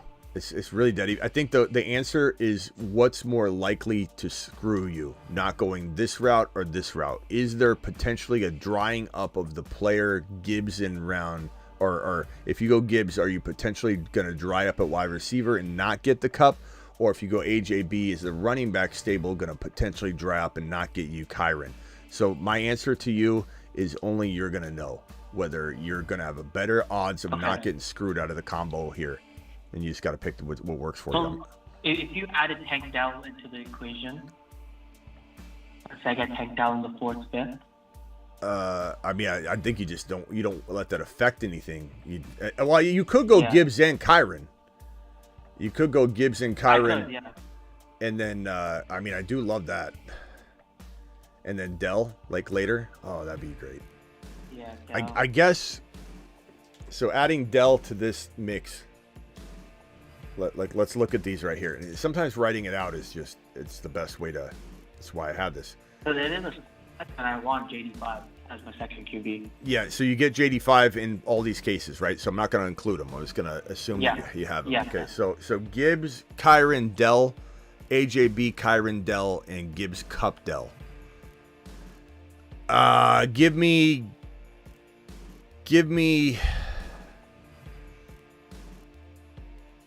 Jeez. Oh, Wilson's on it too, but. Yeah, yeah, you can put Wilson in there. I kind of just decided I was gonna roll with AJ Brown. I'm gonna probably say give me. It's PPR, full PPR. PPR, full PPR, yeah. Guys, vote on your favorite combo here. I'm gonna probably say.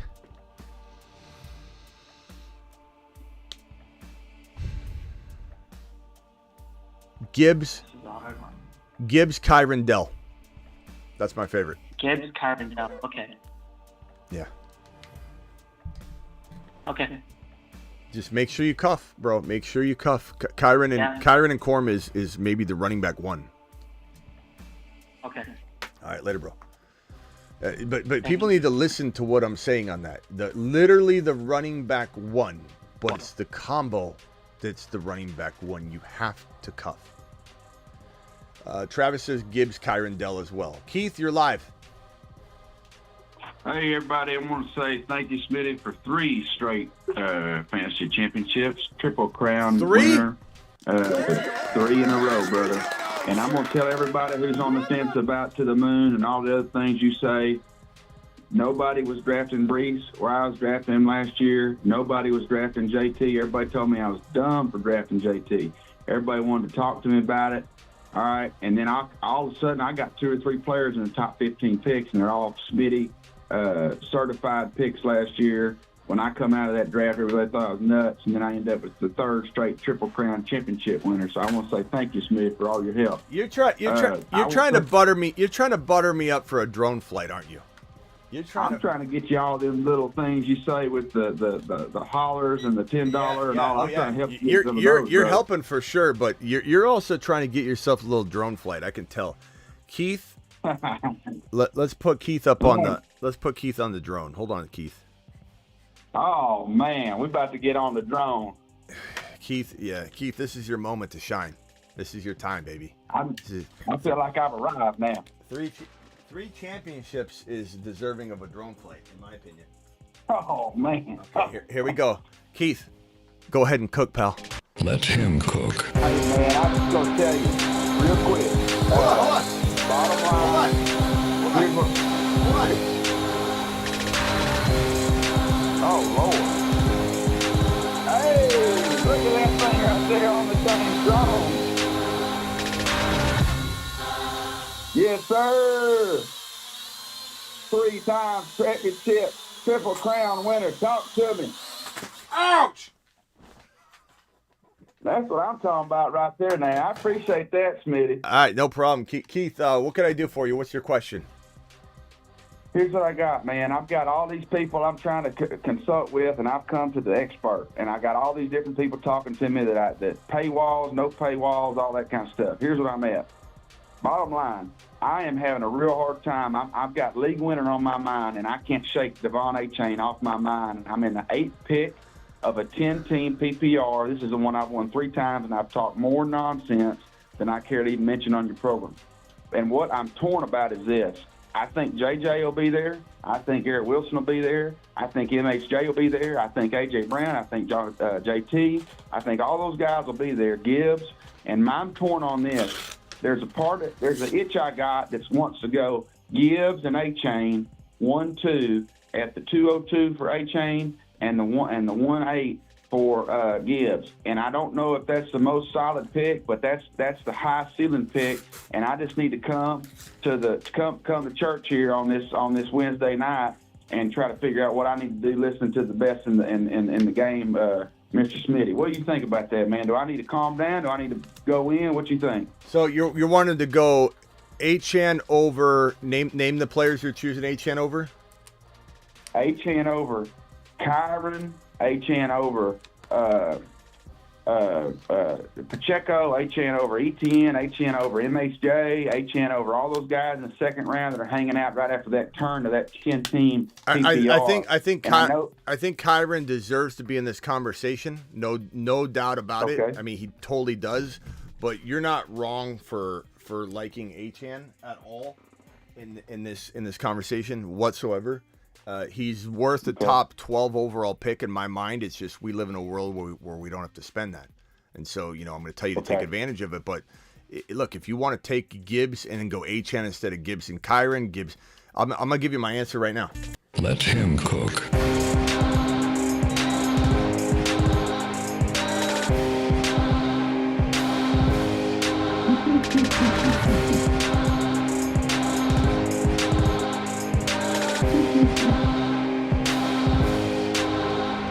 Hold on. We got a malfunction.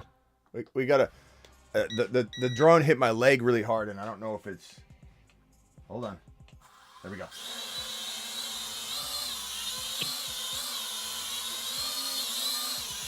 There ain't nobody better.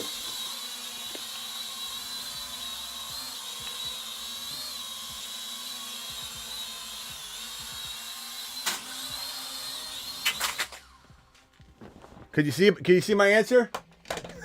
I got it right there, brother. Let A-Chan cook. All right, later, bro. Appreciate you. Yes, sir. Likewise, brother. Let's rock out. Hang tight. Let me hit these super chats real quick. Chubb or Brooks to IR, so I can get Corum. I put Brooks on IR. I mean, we don't have Chubb will ever return to even play like solid football ever again, let alone anything else. So Brooks, definitely put Brooks on IR. Good question. $5 hauler Hezzo 12-team MHJ Kyler combo. Debo, Worthy, Coleman, Dobbs, Hall, Walker, Mostert, Ford, Braylon Allen. Love it, bro. Love it. It's a really good squad.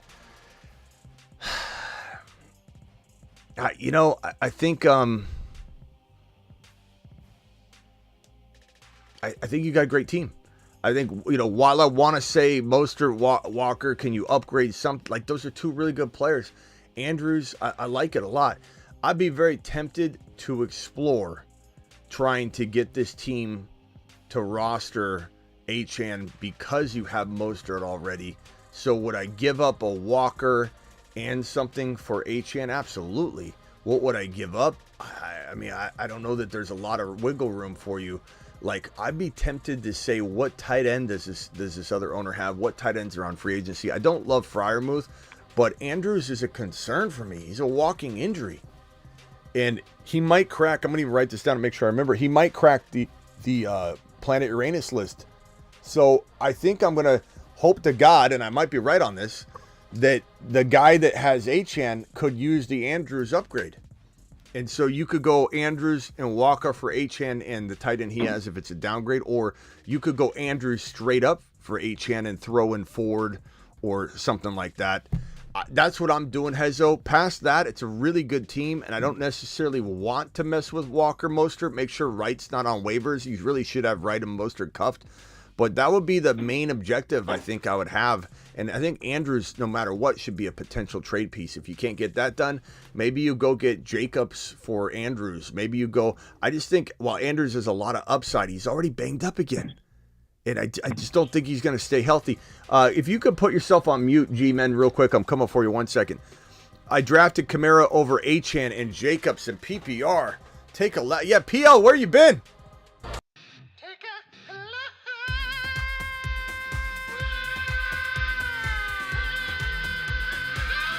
Hey, Smitty, it's your boy Scott Hansen from NFL Red Zone, and 17 weeks of commercial-free fantasy football start now.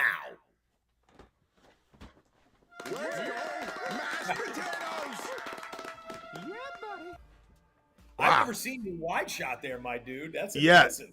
Yeah, this is that's Scott. Go watch that Scott Hansen if you haven't seen it. All right, and then Jesse with the let's see, $10 hauler. 12-man PPR keeper league.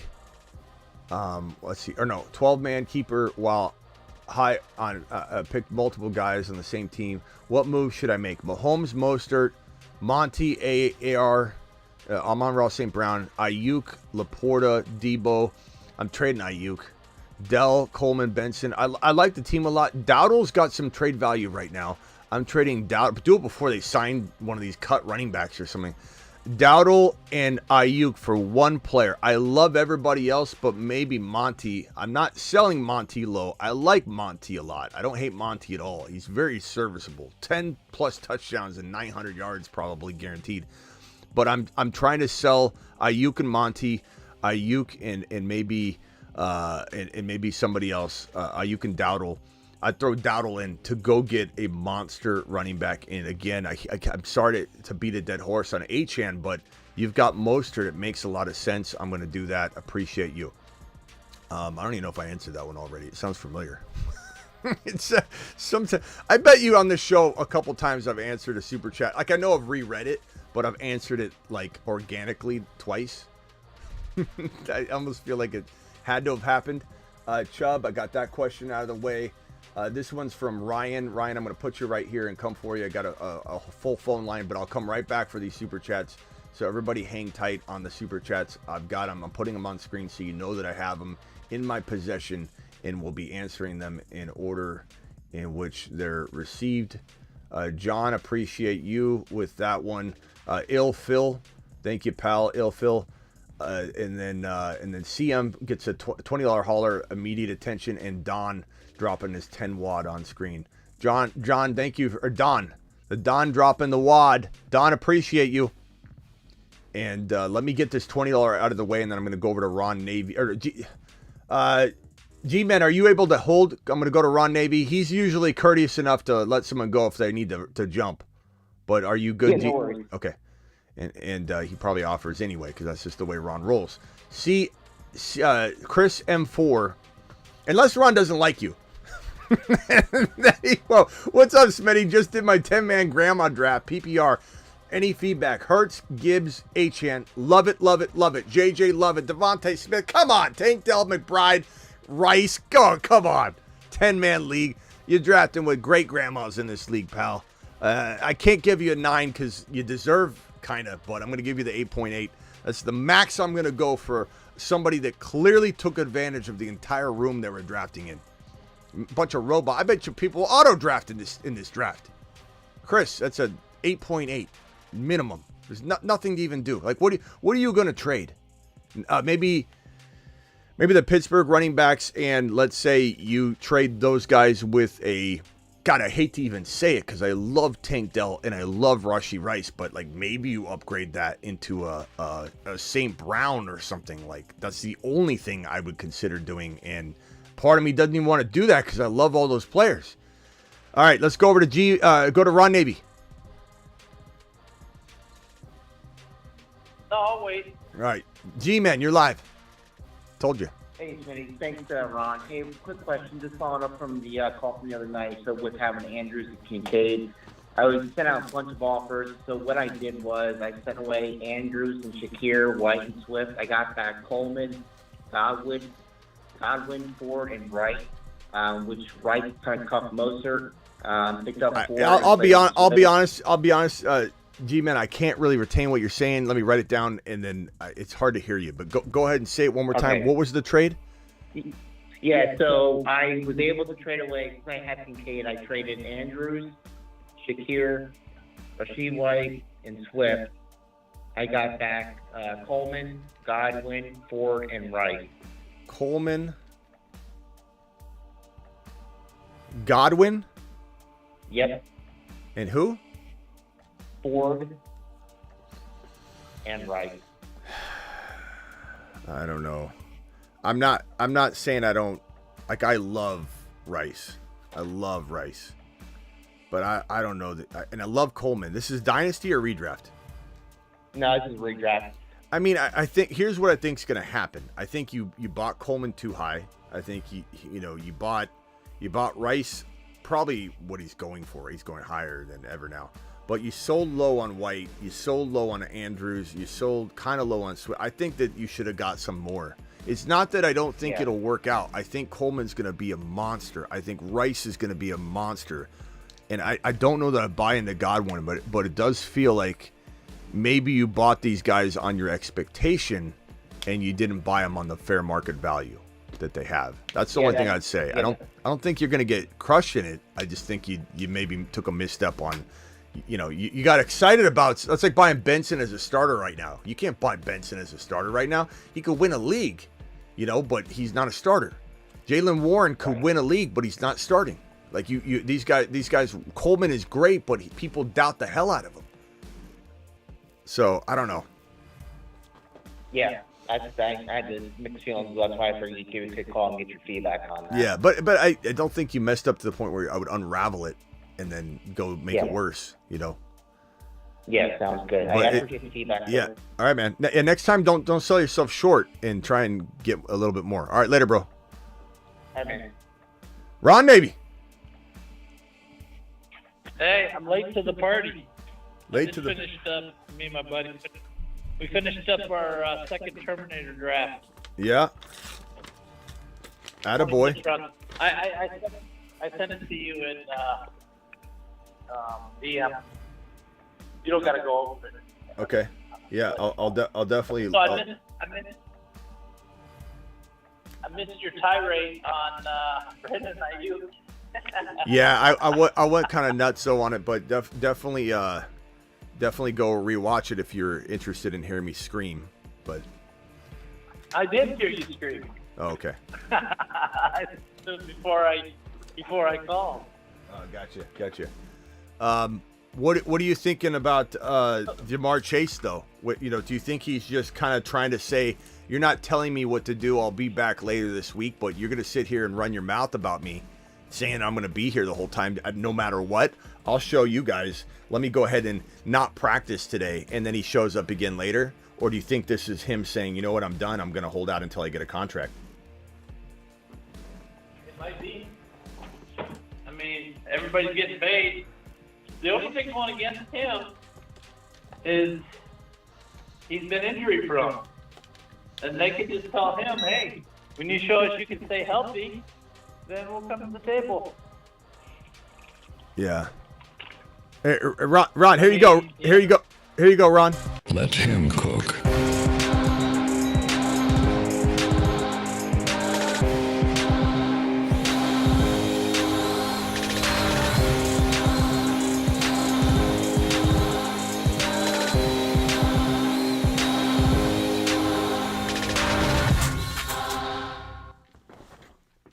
It's losing its juice. I think I need to swap the battery out. It comes with 2 batteries, but I'm just dreading the day I knock these propellers off. They're so durable right now. They're so durable so far. So yeah. What do you think, Dallas? What do you think of Dallas's latest? I mean, they're kind of like San Diego, right? In a way, hiring, getting old. Dalvin Cook. By San Diego, he means L.A. Ron doesn't remember that the Chargers are in L.A. now, but yeah, San Diego. Very much like I would say the Baltimore Ravens of old too. Like it's like why you bringing Dalvin Cook into Dallas? You've got Zeke Elliott and you've got Rico Dowd. He'll do anything. Dowdle. Jerry's out of his mind. Part of me wonders, like, if you just added a little bit, like, how much do they pay in Dalvin Cook? What's the contract? Does anybody know? Let me find it out. I'm not sure what Dalvin Cook contract. Let's see what it is. I don't know if they even signed it. It's a 1-year contract. I don't know if we even have the details on it yet. But part of me is thinking, like, what if you just put what you put into Cook and Zeke Elliott and just overpaid a little bit for another running back? Like, even if it was Eckler, you're taking at least a stab at the running back market. Or just draft Braylon Allen. Or bring Frank Gore over, but they didn't even think of that. They're like, no. And I knew Frank Gore with a strong chance of hitting the practice squad again in Buffalo. And that's what happened. And that's smart for Buffalo. And he's still somebody to monitor, but that kind of kicked the idea of Frank Gore finding Houston and climbing up there. That kicked that idea in the nutsack. But I don't know. It's just crazy to me. Like, Dallas doesn't know what in the hell they're doing. And I'm a little afraid that Dak might have a lesser year, but then again, they might be just throwing more than ever. And maybe Dak is literally, especially if Dak's not on a new deal, maybe Dak's just on fire. I don't know. It could go either way. Part of me is fearful it'll go the bad direction. But even if it does, CeeDee Lamb should eat plenty. I think CeeDee Lamb will eat plenty. I think he'll be a monster. I'm a little worried about injury with him, but less so than Jamar Chase. Less so, for sure. Like, Chase feels like a little bit more injury prone. I think with Lamb getting the majority, but I think Cook has a decent year too. We'll see. I mean, he didn't. About Brandon Cook. Huh? Oh, Brandon Cook. Talking about the other Cook. Brandon Cook. Okay, I think you meant Dalvin. I'm like, I don't know. I don't. I mean, is it possible that he's got? Yeah, I was like, we didn't see it. All right, I'm gonna clear the phone line here, boys, and get to these super chats before I get way behind. Anything else from either of you gentlemen? Ron, I'll look at your team. It looks like you got Gibbs, Kyren, Debo, Josh Allen, Tank Dell. That's great. That's an awesome start. Yeah, we got to terminate one player per week, so. Yeah, I like this it. This is what kickers. Nice job. All right, we'll talk to you later. All right, later, pal. Rock out. You got anything final you want to say, Rock out? Yeah, from the 12th spot, would you like JT and Kyren from the 12th? Or JT and Harrison? If it happens. I mean, who are you getting at wide receiver with this team? The Kyren JT team.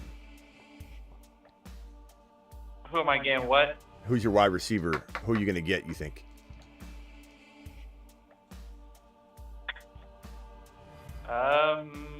Maybe a Cup. If you could get a Cup and a Dell, which you should be able to get Dell, that I love the JT Kyren Cup Dell team. I like it better. Not that this, who knows, maybe Kyren even falls to this team is the only problem, and you'll never know if you go the other route. Like the way everyone's doubting Kyren right now. What if you got JT, MHJ, and Kyren? I don't even know that that's actually that much different, though. It's still very good. Like these two teams, Dell and both of them, Kyren, MHJ, JT, Dell, JT, Kyren, Cup, they're both damn good. I'd probably roll with this JT Kyren to ensure that I don't get screwed out of the running backs. That's me. I love going RB right now. I go best player available, but it traditionally is best player available. So that's going to be my answer.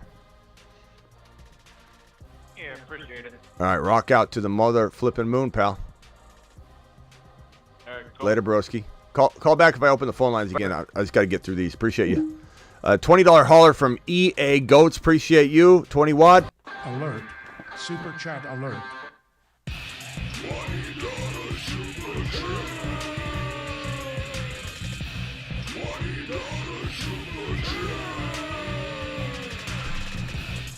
Alert. Just making sure I didn't ruin the drone. You're the Michael Jordan of fantasy. No, you are, EA Goats. Appreciate you. I had the 5th pick. Let's see. I had the 5th pick, full PPR, 10 team. Please rate my team. Allen, JD5, Kyren, Achane, White, Pollard, Brian Robinson Jr., Mason, Tyreek Hill, Olave, Coleman with a K, Adunze, and BT. Very, very solid. Trying to get Kincaid. Yeah, that would be nice to add Kincaid to this group. I mean, Adunze might help in waiting on maybe Kincaid has a slow start because they're trying to gel together or something. I could see it happening. And then maybe Kincaid's cheaper. And then Adunze has a great week 1. So that's something to look at. Maybe Pollard gains some value. Maybe Brian Robinson Jr. and Odunze together can get you Kincaid in something. Or you could just trade one of them for Kincaid if he's slumping. But you might have to wait or try now. You could try Brian Robinson Jr. and Odunze for Kincaid right now. And overpay a little bit. I wouldn't mind. Or throw in Schultz and do something else. I think your team's really damn good. I would say that it's, assuming it's a 1 QB, because I don't see super flex anywhere, I would say Allen, Kyren, Achane, White, Tyre. It's a 8.0. 8.0 out of 10, which is a fantastic score. And if you could get rid of somehow, some way, Rashad White and even like a Adunze for a London or higher, St. Brown, A.J. Brown type of player, we're talking about a massive, massive upgrade that makes you like 8.8, which is the highest score I've given so far this year. So I would go approach that to the best of your ability, my guy. Appreciate you. I'm looking at my underdog drafts and I'm literally timing out on so many drafts. I have too many of them going, and then when I do a live show, I can't draft, and then I just get behind on these drafts. I think I'm caught up to the tune of being 25. I got one autopilot pick on. Oh, God, one of my teams is on auto. What did I pick? Who did I get auto picked with? Pittman Jr. Oh, damn it. Damn it. I got auto picked on Aiyuk and Pittman Jr. Oh, man. It's a best ball mania, too. Wasted $25 right there. Anyway, son of a B. Alex with the $5, currently in a dynasty draft, 10-team Superflex. Allen, Harrison, AJB, Achan, Nico. So this is a dynasty Superflex. Allen, Harrison, AJB, Achan, Nico. Really good team. Pitts, Keon, BT, Kirk Cousins, and Penix are still available. I should be able to get both. If you get that, then you smash it. That's the secret formula. I'm not trying to make you feel bad, Alex, if you miss on it, but that is the formula. You draft a big dog like Josh Allen, and in a dynasty Superflex, you take Kirk Cousins because he's the starter, and you take Penix Jr., who's the future. The combination's doubted for some reason because people don't want to back up in Penix Jr. too early, and people don't want to take Kirk Cousins with an expiration date. It is the secret winning Superflex dynasty formula to win championships. And it's a fantastic move. Congrats. And I like your team. As far as is there a question in here? I don't know if you asked a question in it other than, let's see here, rate your team or something. I think it's fantastic, bro. I think you got an amazing squad if you can pull this off, but that is the move to make. And you're going to have a team better than anybody else's because your QB room is going to be huge. Kay, appreciate you. K Peeps dropping the 10 wad. 10 wads get a moon shot. To the moon. My mang. And your question is Lamar, Kyren, Pacheco, Lamb, Nico, Kelsey, Neighbors, Bench, Devontae Smith, Monty, Ridley. God, you got to trade some of these bench guys, bro. You have to. I love Lamb. I love Pacheco, Kyren. Lamar, you could upgrade using a bench piece. Ridley, get Lamar into a Josh Allen, Mahomes, or Hurts.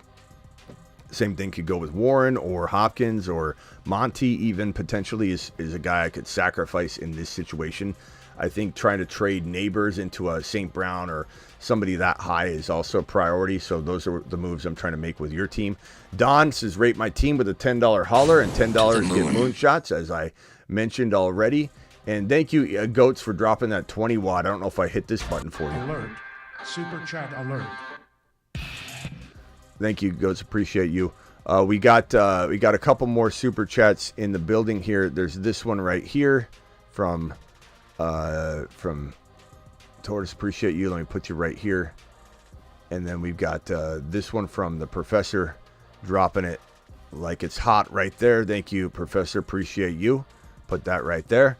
And then George with the $20 holler is next in line because $20 hollers get immediate attention.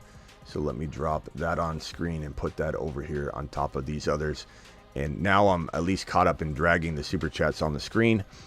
I have number one pick. Who do I pick? Hill, Lamb, or Bijan?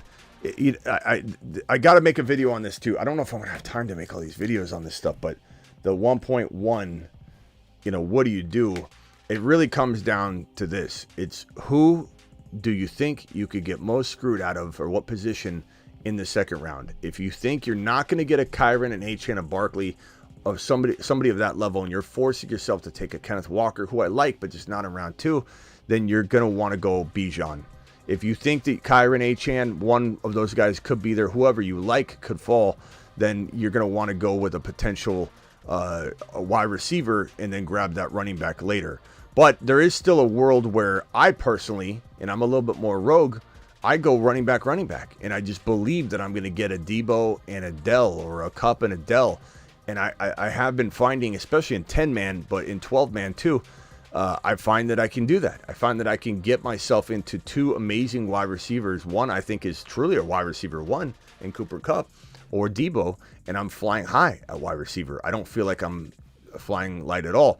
But if you do believe there'll be a little more balance coming out of your draft, then I would probably just look to answering that one question. Will it be easier to get screwed out of running back? If so, go Bijan. Or if you think wide receivers will be off the board and you're not looking at a Cup or a London even, then maybe you go Hill. George with a $20 holler. Alert. Super chat alert.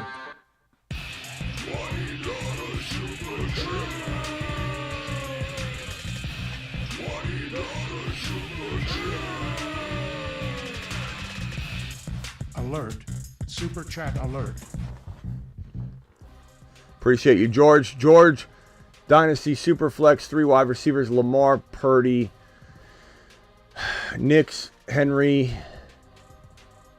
Ramondre, Chase Brown, Eckler, Aiyuk, Higgins, Dell. I like this team. McBride's great. I think, like, when I see it, I say to myself, your team is gonna compete. It got offered Coleman for Higgins. I think I want to do that, but you got to get more. You know, like, I like the thinking, but Higgins is so much higher value than Coleman right now, and I think you're selling yourself short by doing this move. I think you could get Coleman and upgrade something else. You know, upgrade Lamar into Hurts, upgrade a potential Aiyuk into St. Brown or Aiyuk into London. But the problem with this team is it's dynasty, and bro, if you like these players, just ignore what I'm saying here. But I'm not a big fan of Henry at all for more than even half a year, let alone more than a year. And I know that some of these guys are now pieces, and you're like, I'm going to win now and also build. And I like that thinking, and especially if Henry fell far. Ramondre feels a little sketchy for the future, but I do kind of like the now. Eckler, obviously not much value at all. Aiyuk concerns the hell out of me in any format right now. And Higgins, I like him, but I think he's a glorified 2 that might struggle to be a 1 elsewhere next year. And I love Dell. I love McBride. Ridley's, older, but I like him. BT, I love him. A lot of mixed bag here for me. I'm trying to trade, and it's going to be so hard for you to do it. This is why you don't draft these guys in Dynasty, because nobody wants them. Nobody's going to go trade for Henry. Nobody, not unless he's scoring 2 touchdowns a game and somebody says, hey, you know what, I want to win a championship. Quick, here, take this. And that's going to be happening and developing later. You're going to be so hard-pressed to trade these guys. Even Aiyuk, no one's going to take Aiyuk at the value you deserve. So, unfortunately, there's not a lot of wiggle room here for you to do anything until you get some of the value out of these guys. You need Chase Brown to blow up. You need Aiyuk to come back and play well. You need Eckler to look fantastic if anybody's going to even try and trade for him. You need Henry to score 2 or 3 touchdowns in week 1 for somebody to get the idea, the juices flowing about that and going, I could use him for a year and win a league. Ridley's got to gain value. No one's going to buy him. There's not much at all you can trade whatsoever. And if you trade like a BT or anybody, you're selling them low because they're going to gain more value if you just wait it out. So I hate to say this to you. Go get more for Coleman, and maybe you need to come see me after the week 1 so we can try and cook up stuff with the buy low, sell high mentality. So the guys you're gonna be able to sell high, and then there's players we'll identify as great buy lows coming off of week 1 where Panic Peters are maybe selling low. Don with a $10 hauler. Moonshot for you, pal. Appreciate you with the 10 wad. Don to the moon.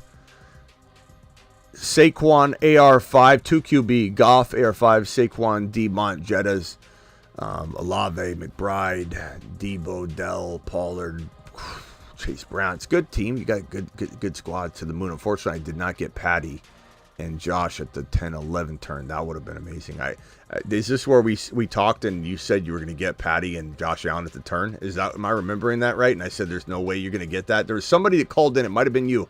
It said, I'm going to get Patty and Josh Allen at the turn. And I said, you get Patty and Josh Allen at the turn picks, I quit my job. I come work for you. Was that you, Don? I knew you wouldn't even get one of them at the 10-11 turn, let alone a 12-13 turn. But 10-11, you wouldn't get him in a super flex. I knew this wasn't going to. It's not my first rodeo. But this is a good team. I like it. It's very solid. I don't think there's a whole lot of panic here. I think I'd trade Pollard and Demont and maybe Goff and those are guys I'm potentially trying to upgrade. We got a 10 gifted membership from Ray G, which my alerts aren't going off on this. I'm sorry, Ray G. I apologize. Let me see if I can put that up on screen and fix that, remedy the situation. I'm sorry, Ray G. Gifted memberships, Ray G dropping 10 gifted memberships. Ray G to the mother. To the moon. Freaking moon. Ray G, I appreciate you, my guy. Damn, I didn't have the notifications working. I always have to reset them, and I notice it when somebody does something like that. I don't see it. Appreciate you, Ray G. Ray G to the moon. If you get a membership from Ray G, give him a thank you. I'm probably just saying, like, try and trade. Like, you might have to trade. I don't know if you're going to be able to trade Monty yet. You're going to have to wait. This is a team as well. You can't do anything. You can't trade Benson, BT, Chase Brown, Pollard, Dell. People doubt every one of these guys. I mean, I don't doubt all of them, but people do. And so Olave, they're all down in value. They're all down in value. Even JJ's down. Saquon, people are wondering what he's going to do. You're waiting, unfortunately, until you gain some momentum. There's just no way around it. Phil, PPR, if Chase misses week 1, do I start Najee, Kirk, or Keon Coleman in his place? Probably Kirk's your steady Eddie. Najee's your high risk, high reward, and Keon's something in between. I mean, call me crazy, but I'm going to go Keon Coleman. Do I try and trade Najee and Kirk for someone? Absolutely. McLaurin's maybe a little low. Najee and Kirk for Jacobs or Pacheco might be my first thought, or a Cooper Kupp type of situation. That'd be my first target, I think, my guy. And this one from John, $10 holler, $10 get moon shots. And John asked me the question as follows, or at least tells me his team. Josh Allen, 6 point per TD per rushing TD, non-super flex redraft, PPR. Josh Allen, Kamara, Zamir White, Lamb, London, Sinnott, Devontae Smith, Monty, Chase Brown, Keon, Chubb. Zamir's rough as a second running back. He's a nice flex play. He's got a lot of upside, but it's a rough, especially when Kamara's your starter. Like, you got a rough running back stable here. You're trying to get a Monty. I'm sorry, not a Monty. You're trying to get a Jacobs and a Pacheco, I think, and an ETN type of player in the house here, bro. I think that would be a good move for you. I think you have, who do you have? You have Chase Brown. You could go after Zach Moss, potentially. Not 1-for-1 necessarily, but if there's a player out there on that person's team that you like, and you can do some sort of complicated trade. I love Lamb in London. I love Josh Allen. I don't really want you to trade those guys and dilute anything. Devontae Smith, you won't get enough value for him. I think it's trading Monty. It's trading Chase Brown if he gains some value, and I don't know that I necessarily want to. You could always, plug him in with Kamara, and you'll be fine. It's a really good team. The answer is this. You either make a trade using Chase Brown, Zamir White, or Monty, or you shove Monty into your number 2 running back spot over Zamir White because that's just safer. And you roll week 1 out. You see what's what. And maybe Monty, maybe Zamir, maybe Chase Brown gain enough value to make a trade. But right now you're in holding pattern mode as well. There's a lot of you this last hour at least that have been in holding pattern mode. And that's okay. There's nothing wrong with that. It's just you drafted sleepers and they need to rise. This reminds me of some of the teams where people drafted all moon men last year and they couldn't make trades. And a couple guys, if you drafted the right moon men, it was fantastic. But if you drafted the moon men that need time, then you're going to struggle out of the gate. So I feel like some of these teams are loaded with guys that are moon men driven, and they haven't gained their value yet, so there's a lot of wait and see with it. Doesn't mean it won't work out. They're moon men for a reason. $10 moon shot for this one. Thank you, Zurin, or how do you say your name? Hi, Smitty. Please rate my team 12-man half PPR. Mahomes, Henry, Najee, Monty, Brooks, Jamar Chase, Waddle, Ferguson, Aduze, Braylon Allen. Very good team. Very solid team. Not a big fan of the Najee and Henry duo, though, I have to say. But you got Jonathan Brooks in waiting. You got great wide receivers. I love the wide receivers. I love the Braylon Allen stash. The Mason stash is good. Jameson's really good. You could even maybe make some sort of trade where you're trading maybe a Dunze because you got J-Mo, or you trade J-Mo because you got a Dunze. You pair them with Najee or Monty, and you try and grab that Jacobs, Pacheco, ETN. Kyren Williams is probably dropping in everyone's rankings right now as we speak, and he would be a guy I go attack right now using Henry and maybe a Dunze and Henry, a Dunze and Najee. Try a Dunze and Najee. I'd rather keep Henry than Najee, to be honest. So a Dunze and Najee for Kyren or Achane or Jacobs or Pacheco. Ryan, appreciate you with the $5 holler. 16-man league, drop 2. Mason, no CMC. Jaleel McLaughlin, Wicks, Wright, Fields, Luke McCaffrey, Shakir. Probably saying your weakest people here are Fields because he's a backup right now, but you want to monitor the hell out of that situation. And if it's a super flex, don't drop him. 16-man league, it's kind of borderline dropping him just because he could be a value. I'm probably going to drop Mason right now because he's a backup. And I'm probably dropping... I would drop Fields or McCaffrey. I would only keep Fields if you know your QB market's going to dry up really quickly. Thank you, 3. Appreciate you with the 10 watt on screen. To the moon. Absolute monster. 10 watt moonshot, pal. Thoughts on Jaylen Warren? Might try and trade him for Devontae as a cuff. I love Devontae. Thoughts on Jaylen Warren? Might try and trade him for Devontae as a cuff. As what cuff? What are we talking about? Because Devontae is not a cuff. Do you mean the other way around? You trade for Warren as a cuff? I'm not. Let me just put it this way. Devontae Smith crushes Jaylen Warren. And I love Jaylen Warren. Achane, Chase, A.J. Brown, Devontae Smith, Kenneth Walker, Drake London, Kyler. Really good team. Pitts, Mostert. Fantastic. Jaylen Warren. Go get Devontae Smith. That would be a home run trade. And then I'd roll this team out into week 1. You still got an idea of maybe trading Kirk and somebody away, like Kirk and Walker, for a slight running back upgrade. Kind of explore that with the Kyren, Achane, Barkley, and Pacheco's. Maybe Jacobs. He's kind of borderline for that. But yeah, traded Montgomery for Adams to help with my wide receiver situation. That's okay. I don't hate that, but I'm also not a big fan of Adams. I have St. Brown, Aiyuk, Allen, Mike Williams. Running backs are Henry, Jacobs, Pollard, Corum. Good. I just not an Aiyuk guy. Keenan Allen's on the bust list this year. So there's a couple players like Henry I'm avoiding. So you kind of drafted my don't drafts. So I don't know, Professor, if you've been slacking off on watching the live streams, but you drafted a bunch of guys from the planet Uranus list. And off he goes to the planet known as Uranus. Yeah. So Adams is on here. Allen. So you've got Allen, you just traded for Adams, right? I don't know, man. I mean, Adams is good at cost, and you certainly didn't overpay for him, but he's living in hell right now, and I just don't know that. So your way out of this would be, you're just waiting for Aiyuk to gain some value. That's just such a tough spot to be in with Aiyuk. Aiyuk is just burning people left and right. What are you supposed to do at this point with Brandon Aiyuk? What are you supposed to do with him? It's almost an impossible situation. Brandon Aiyuk is literally dragging people down with him as he tries to figure out what he wants. And you don't even know what he wants. Aiyuk doesn't know what he wants. Professor, try and do what you can to maybe just explore some Keenan Allen and Henry for one better player. And you got Jacobs there. I think I was talking about Jacobs being a good target, but you got him.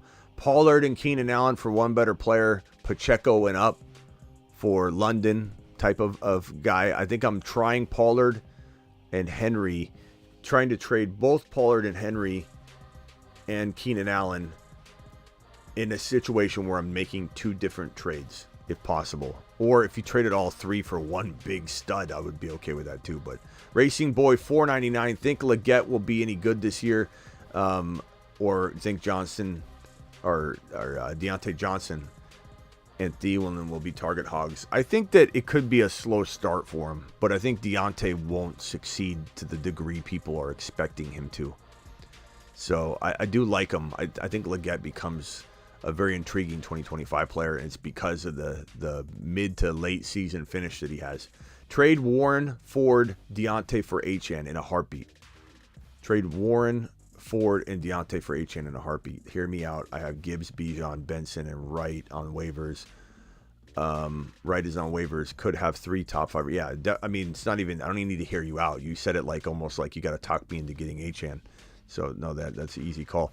And Tua is durable with a $2 hauler. Says best at contract negotiations: Jerry Jones or Aiyuk. That's a great question. I think maybe they need to get in touch with Lamar Jackson's mom, and she could handle this thing from here on out and take over and get this thing already, ironed up. Ray G, I'm not going to give you a $20 standing ovation. I'm going to give you, Ray G, a drone flight, young man, because you are the man, the myth, the legend. His name is Ray G, and put some respect on Ray G's name. Ray G, here you go. Ray mother freaking G. Now, I got to tell you that this drone has been crashing a lot because it feels like maybe I got it calibrated or something. I didn't even read the instructions at all on this, so I don't know if after so many crashes you got to start calibrating it, but it seems to be flying wild lately. Even though I'm an expert drone flyer at this point in the show, I mean, I'm really coming into my own. I know what the hell I'm doing. Best drone flyer on planet Earth. Let him cook.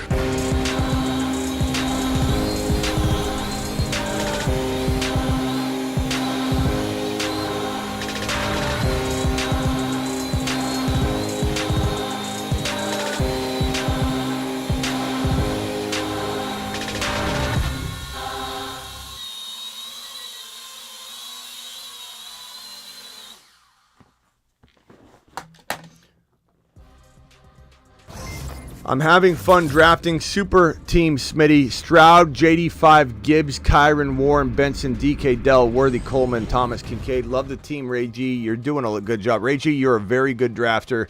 You just got to be careful not to reach. But I think you don't reach in other drafts just with our community.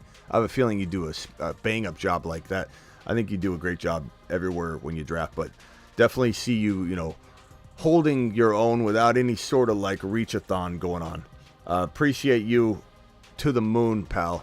I got to the moon. Ray G, appreciate you. I got a $10 hauler here from Ramon, who says rate my team AR5. Let's see, AR5, Gibbs, JT, Garrett Wilson, Rasheed Rice, Kincaid, Bench, Higgins. Great team, 8.0. And if you trade away Zamir and Higgins, or Chase Brown and Higgins, Jaden Reed and Zamir, you do some sort of move there. I like that. And what wide receiver would I upgrade? I don't think I upgrade any of your starters. Maybe you take one of those pieces, like even Higgins, and upgrade AR5. Or if you think AR5 could be the number one quarterback, which he could. I mean, you could just keep him. But would I give up and sacrifice a Reed or a Zamir or Higgins to upgrade my AR5 into a Josh Allen or Mahomes? I absolutely would. And Stefan with a $10 wad to on the moon. Smitty. Stefan, appreciate you. Stefan says, Smitty, to the moon. Here is my dynasty team heading into the draft. Mahomes, Kyren, ETN, Kamara, James Cook, Robinson Jr., Hill, Rice, Dell, Flowers, Nico, JSN, and tight end Mayer, Muth. Here is my dynasty team heading into Mahomes, Kyren. It's a great team. Hill, Rice. Yeah. What are you going to do? Nico's you trade Flowers away. Flowers and Kamara. Flowers and James Cook. Flowers and Kamara. Flowers and James Cook. Upgrade that player. Go get a Pacheco. Go get a London. Go get a Achan.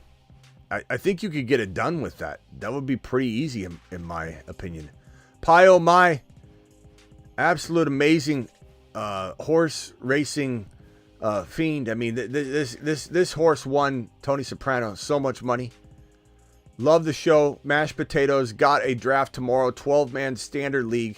First pick, Dak is my keeper in the 9th. Do I take Lamb over C-Mac? I would definitely take Lamb over C-Mac. I'm taking Bijan over both of them, and I'm taking Tyreek Hill if it's not a keeper league, but yours is got a draft tomorrow, 12-man standard league. It doesn't say dynasty, right? Oh, keeper, because you have a keeper, Dak. Yeah, I guess I would go, because it's a one-man keeper, though. I don't know that I care about, well, yeah, I do, because I want to keep. I don't think you can keep their first rounder, right? I imagine. So if you can't keep your first rounder, I'm going to go Hill or Lamb. But, I go back and forth on it, whether it's Hill or Lamb. I think Lamb's got some risk, but I think at the end of the day, I could still draft Lamb chops over Tyreek Hill, but it's pretty close for me. But Bijan is a very, very tempting choice if he's not kept. I imagine he is, so that's why you're not listing him. Yeah, buddies.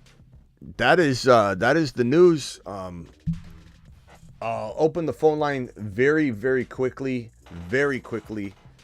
And I might end the show so I can get out of here and come back versus have this thing go too deep into the evening and not come back. Underdog Fantasy promo code Smitty. Make sure you're hitting this link. We'll be drafting potentially tonight. I'm not positive if it's going to be tonight or not. We need to do a marathon show. But hit this link. This link I'm going to pin in the live chat. This link will get you up to 50% or give you a 50% match. It will give you a 50% match on your first deposit up to $1,000. But you could just do a $10 minimum and they give you $5. Or if you do a $2,000 deposit, they'll give you $1,000 in bonus cash. So up to $1,000, 50% match. OG Betty, what's up? What up, Smitty? What's going on? How you doing? I'm good. Not much, man. Just came out, showed some love, waited patiently for you to open them lines. Had to call in, had to show some love. But my point that I want to make, I got to say, I think you guys are too high on Kyren Williams, my friend. I know what Sean McVay came out and said. but he said a lot of things, and we look historically at third-round running backs in this new era. Third-round running backs, they're just as good as a first round most of the time. We do not have a lot of how many shares of standalone shares of a quorum do you have? Ooh, probably 4 out of maybe about. I can tell, bro. You're just wishing. I mean, look, the value. let me just stop you there. Let me just stop you there. Who you taking out of? Sorry to cut you off. Let me stop you there and just say you're not convincing me of anything on this. You're not. This is the most ridiculous argument in the world. Kyren Williams, there's nobody better. I'm not saying he's overtaking him, but saying Kyren to the moon or anything like that, how can he? He's not even on the field. Availability is the best ability. You're talking about quorum now because you're mixing it up. No. I said Kyren is not going to lose his work share. I know he's not going to lose his, he's not going to lose his job here, but the best ability is availability. And if he's not out there, then Quorum's going to show. But you're making some assumptions that he's going to get injured. And the other thing too, though, bro, is it's about the cuff. And if you have the cuff, you're winning a league potentially. This is maybe the number one overall running back in all of fantasy football. You have the duo. You don't need to worry about a timeshare. That's not how McVay rolls. And McVay's words were very clear. Like, Kyren returned punts in weeks 1, 2, and 3, and he was fantastic. Like, what is anybody even saying? He got out of there out of necessity because they didn't have nobody. You think that McVay he's a smart guy. You think he's going to be running him out there doing all this, that, and the third, trying to get him injured again? He just told you. He was out there doing it because they didn't have anybody behind Kyren. But he just got through telling you that Rivers and Quorum, not Quorum, Quorum and Rivers will be there if need be. This Rivers was there last year. I know, and he lumped them together and said if need be, if he gets tired, I hear you, but we'll pull. Bro, they're gonna run the ball 450 to 500 times. Like, there's so much room for Quorum to have 150 carries. There's no concern. Point, I think it's going to be about a 60-40, and I think that their values should be closer together. He doesn't do that. McVay doesn't run a 60-40. Right. Okay. Tell me, Smitty, who have they had as a competent running back too? It doesn't matter. That's why he drafted Quorum, and Quorum's not the best running back in the world. He's a backup. Quorum's a backup. Quorum is decent. He's not great. Like, let's stop. He's all world. And before he tore his ACL, he was all world. He was come on, bro. His metrics, he's slow. The metrics aren't there. Come on. Don't talk about Quorum like he's some absolute star. I don't want to say all work. He's all conference. He's great. He's a better talent than Kyren. He's great. He was a better talent coming out than Kyren was, and he got better draft capital. Finish him. Huh? Call terminated.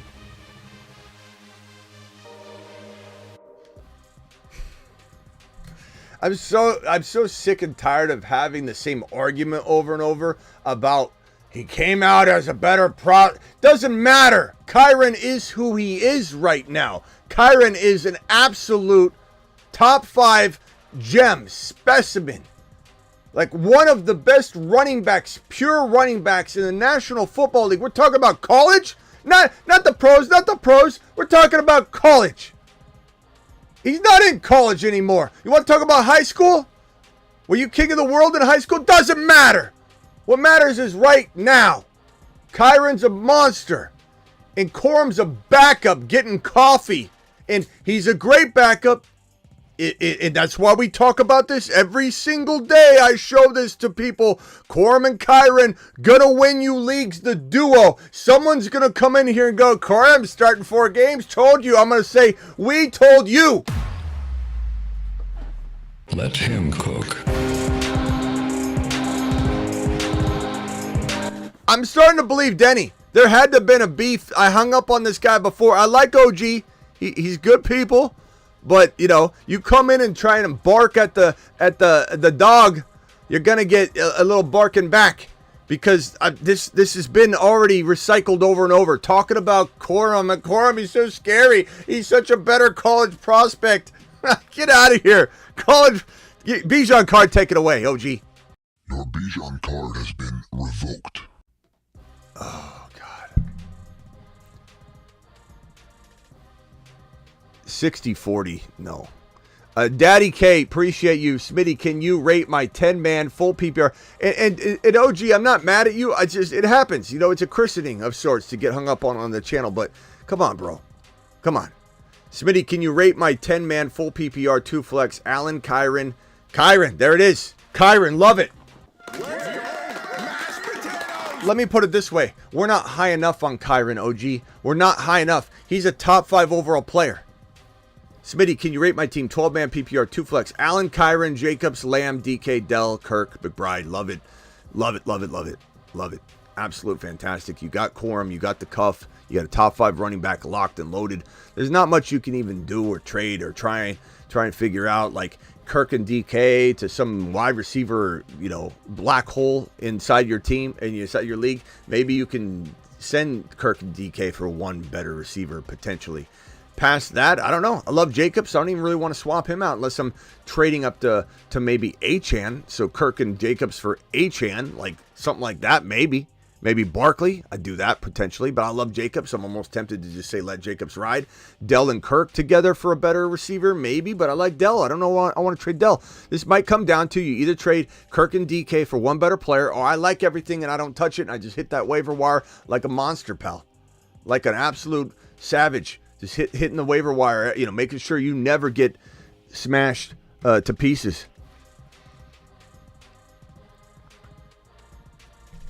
Let's see here. I got hung up on before I could say I'm not taking him before Kyren, nor even near Kyren, because Kyren, Benny, is a top 5 overall player that you're going to be lucky to see fall in the second round based on all this punting nonsense.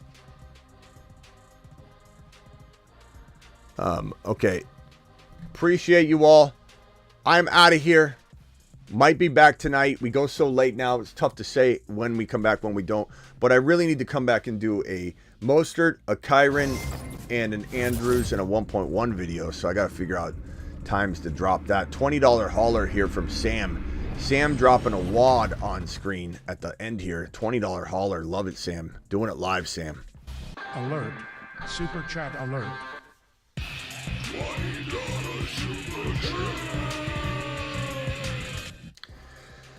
$14 team, 1 running back, 1 flex point PPR completely on.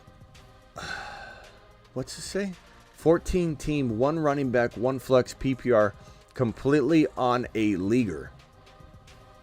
Completely on a league. What are you saying? How'd I do any moves to make Barkley, Kyren, Moore, Neighbors, Pitts, Dak, JD5, Coleman, Corum, Smitty approved. Much love. Thank you, Sam. Appreciate you. Barkley, Kyren, fantastic. I don't love DJ Moore. I'm selling DJ Moore if it's me. Not a guy I draft. Neighbors, I like them, but like it's you know, I don't know, especially grabbing both of them. Pitts, Dak, JD5, Coleman. I like the team. I really do. I don't love the wide receivers. I want to love them, but I don't. I like Neighbors, so maybe we keep Neighbors and maybe we trade DJ Moore. And what though? I don't have any depth or bench or anything like that, so I don't really know like what to tell you to go get. DJ Moore, we got Neighbors, DJ Moore. So maybe you're. I mean, if this is a super flex, it's a. You say 1 running back, 14 team, 1 flex. 14 team means that you know you did pretty well. But if this is a 1 QB league, then maybe we're trading. Maybe we're trading Dak because he's easier to. Unless you can try and shop both of them. But Dak and JD5, if it's a 1 QB league, maybe in a 14 teamer, somebody needs a QB. So I'm going to trade Moore and Dak or JD5 and Moore for 1 better wide receiver like London, like St. Brown, like MHJ, like, you know, AJ Brown. I don't know that you're going to get any of those guys, but you could try. It depends how QB needy they are. If this is a super flex league, which I don't think it is, it's a completion league. JD5 is going to He's accurate, pinpoint accuracy. I would try getting rid of one of the QBs, bro. That's the only move I can see. There's nothing else. He didn't give me any bench anyway, so it's like I don't really know what to do, but I would say that this team is very, very solid for a 14 team. It just needs one move. I just don't like DJ Moore. If you like DJ Moore, keep him, though. If you like him, keep him. I'm just a little afraid of the 2 wide receivers, Neighbors having no good quarterback, and Moore being in a 3-headed monster wide receiver rotation. So, Sam, appreciate you. Hopefully, you're able to maybe maneuver this a little bit. Appreciate the $20 holler. You're the man, the myth, the legend. And definitely call me into the show or drop another super chat if we've got a trade cooked up and you need me to Smitty approve it, or if you've got 2 trades and you're like, which one's better, hit me with that. But you definitely want to go looking at the QB needy teams and then come back to me with some players. Aaron, appreciate you. Check out this team and rate it. Love, Tyreek, Puka, Nico, Brees, Kyren, and Laporta. Fantastic. Dynasty 10-man league. 8.0 minimum. Love it. Love it. Smitty. I'll see you all later. Appreciate every single one of you. You guys absolutely rock. I should be back tonight, even if not to draft, but for a short video of some kind. I hope.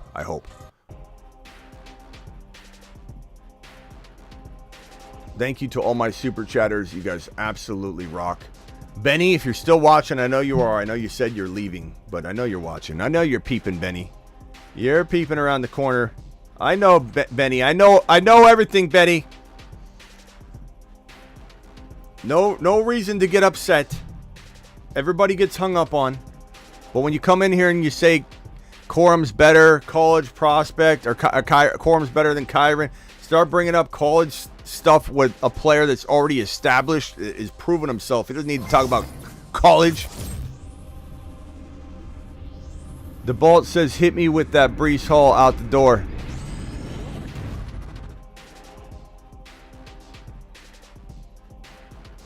Brees Hall is 8 foot tall.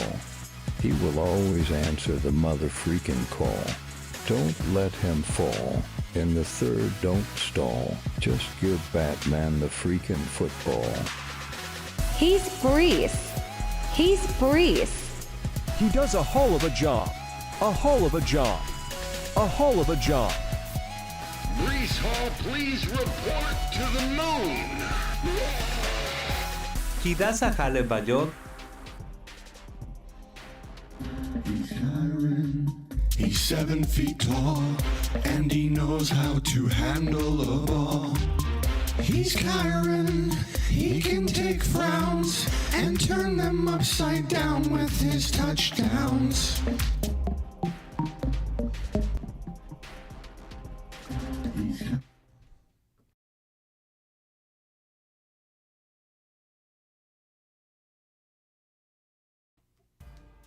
We got a little glitch there.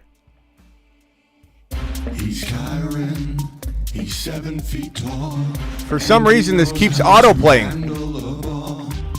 He's Kyren, he can take frowns and turn them upside down with his touchdowns.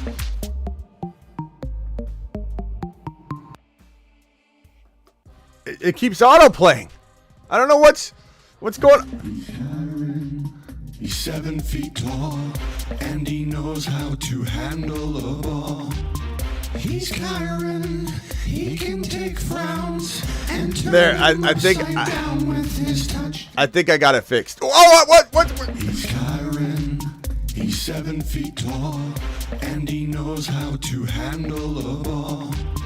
He's Kyren, he can take frowns and turn them upside down with his touchdowns. See you all later. Live every Monday through Friday, 8 p.m. Eastern, like this show right here. Also, additionally, live whenever news breaks, and live most midnights. Hopefully, I'm back tonight. See you all later.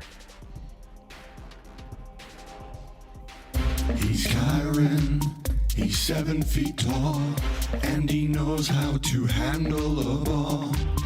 He's Kyren, he can take frowns and turn them upside down with his touchdowns.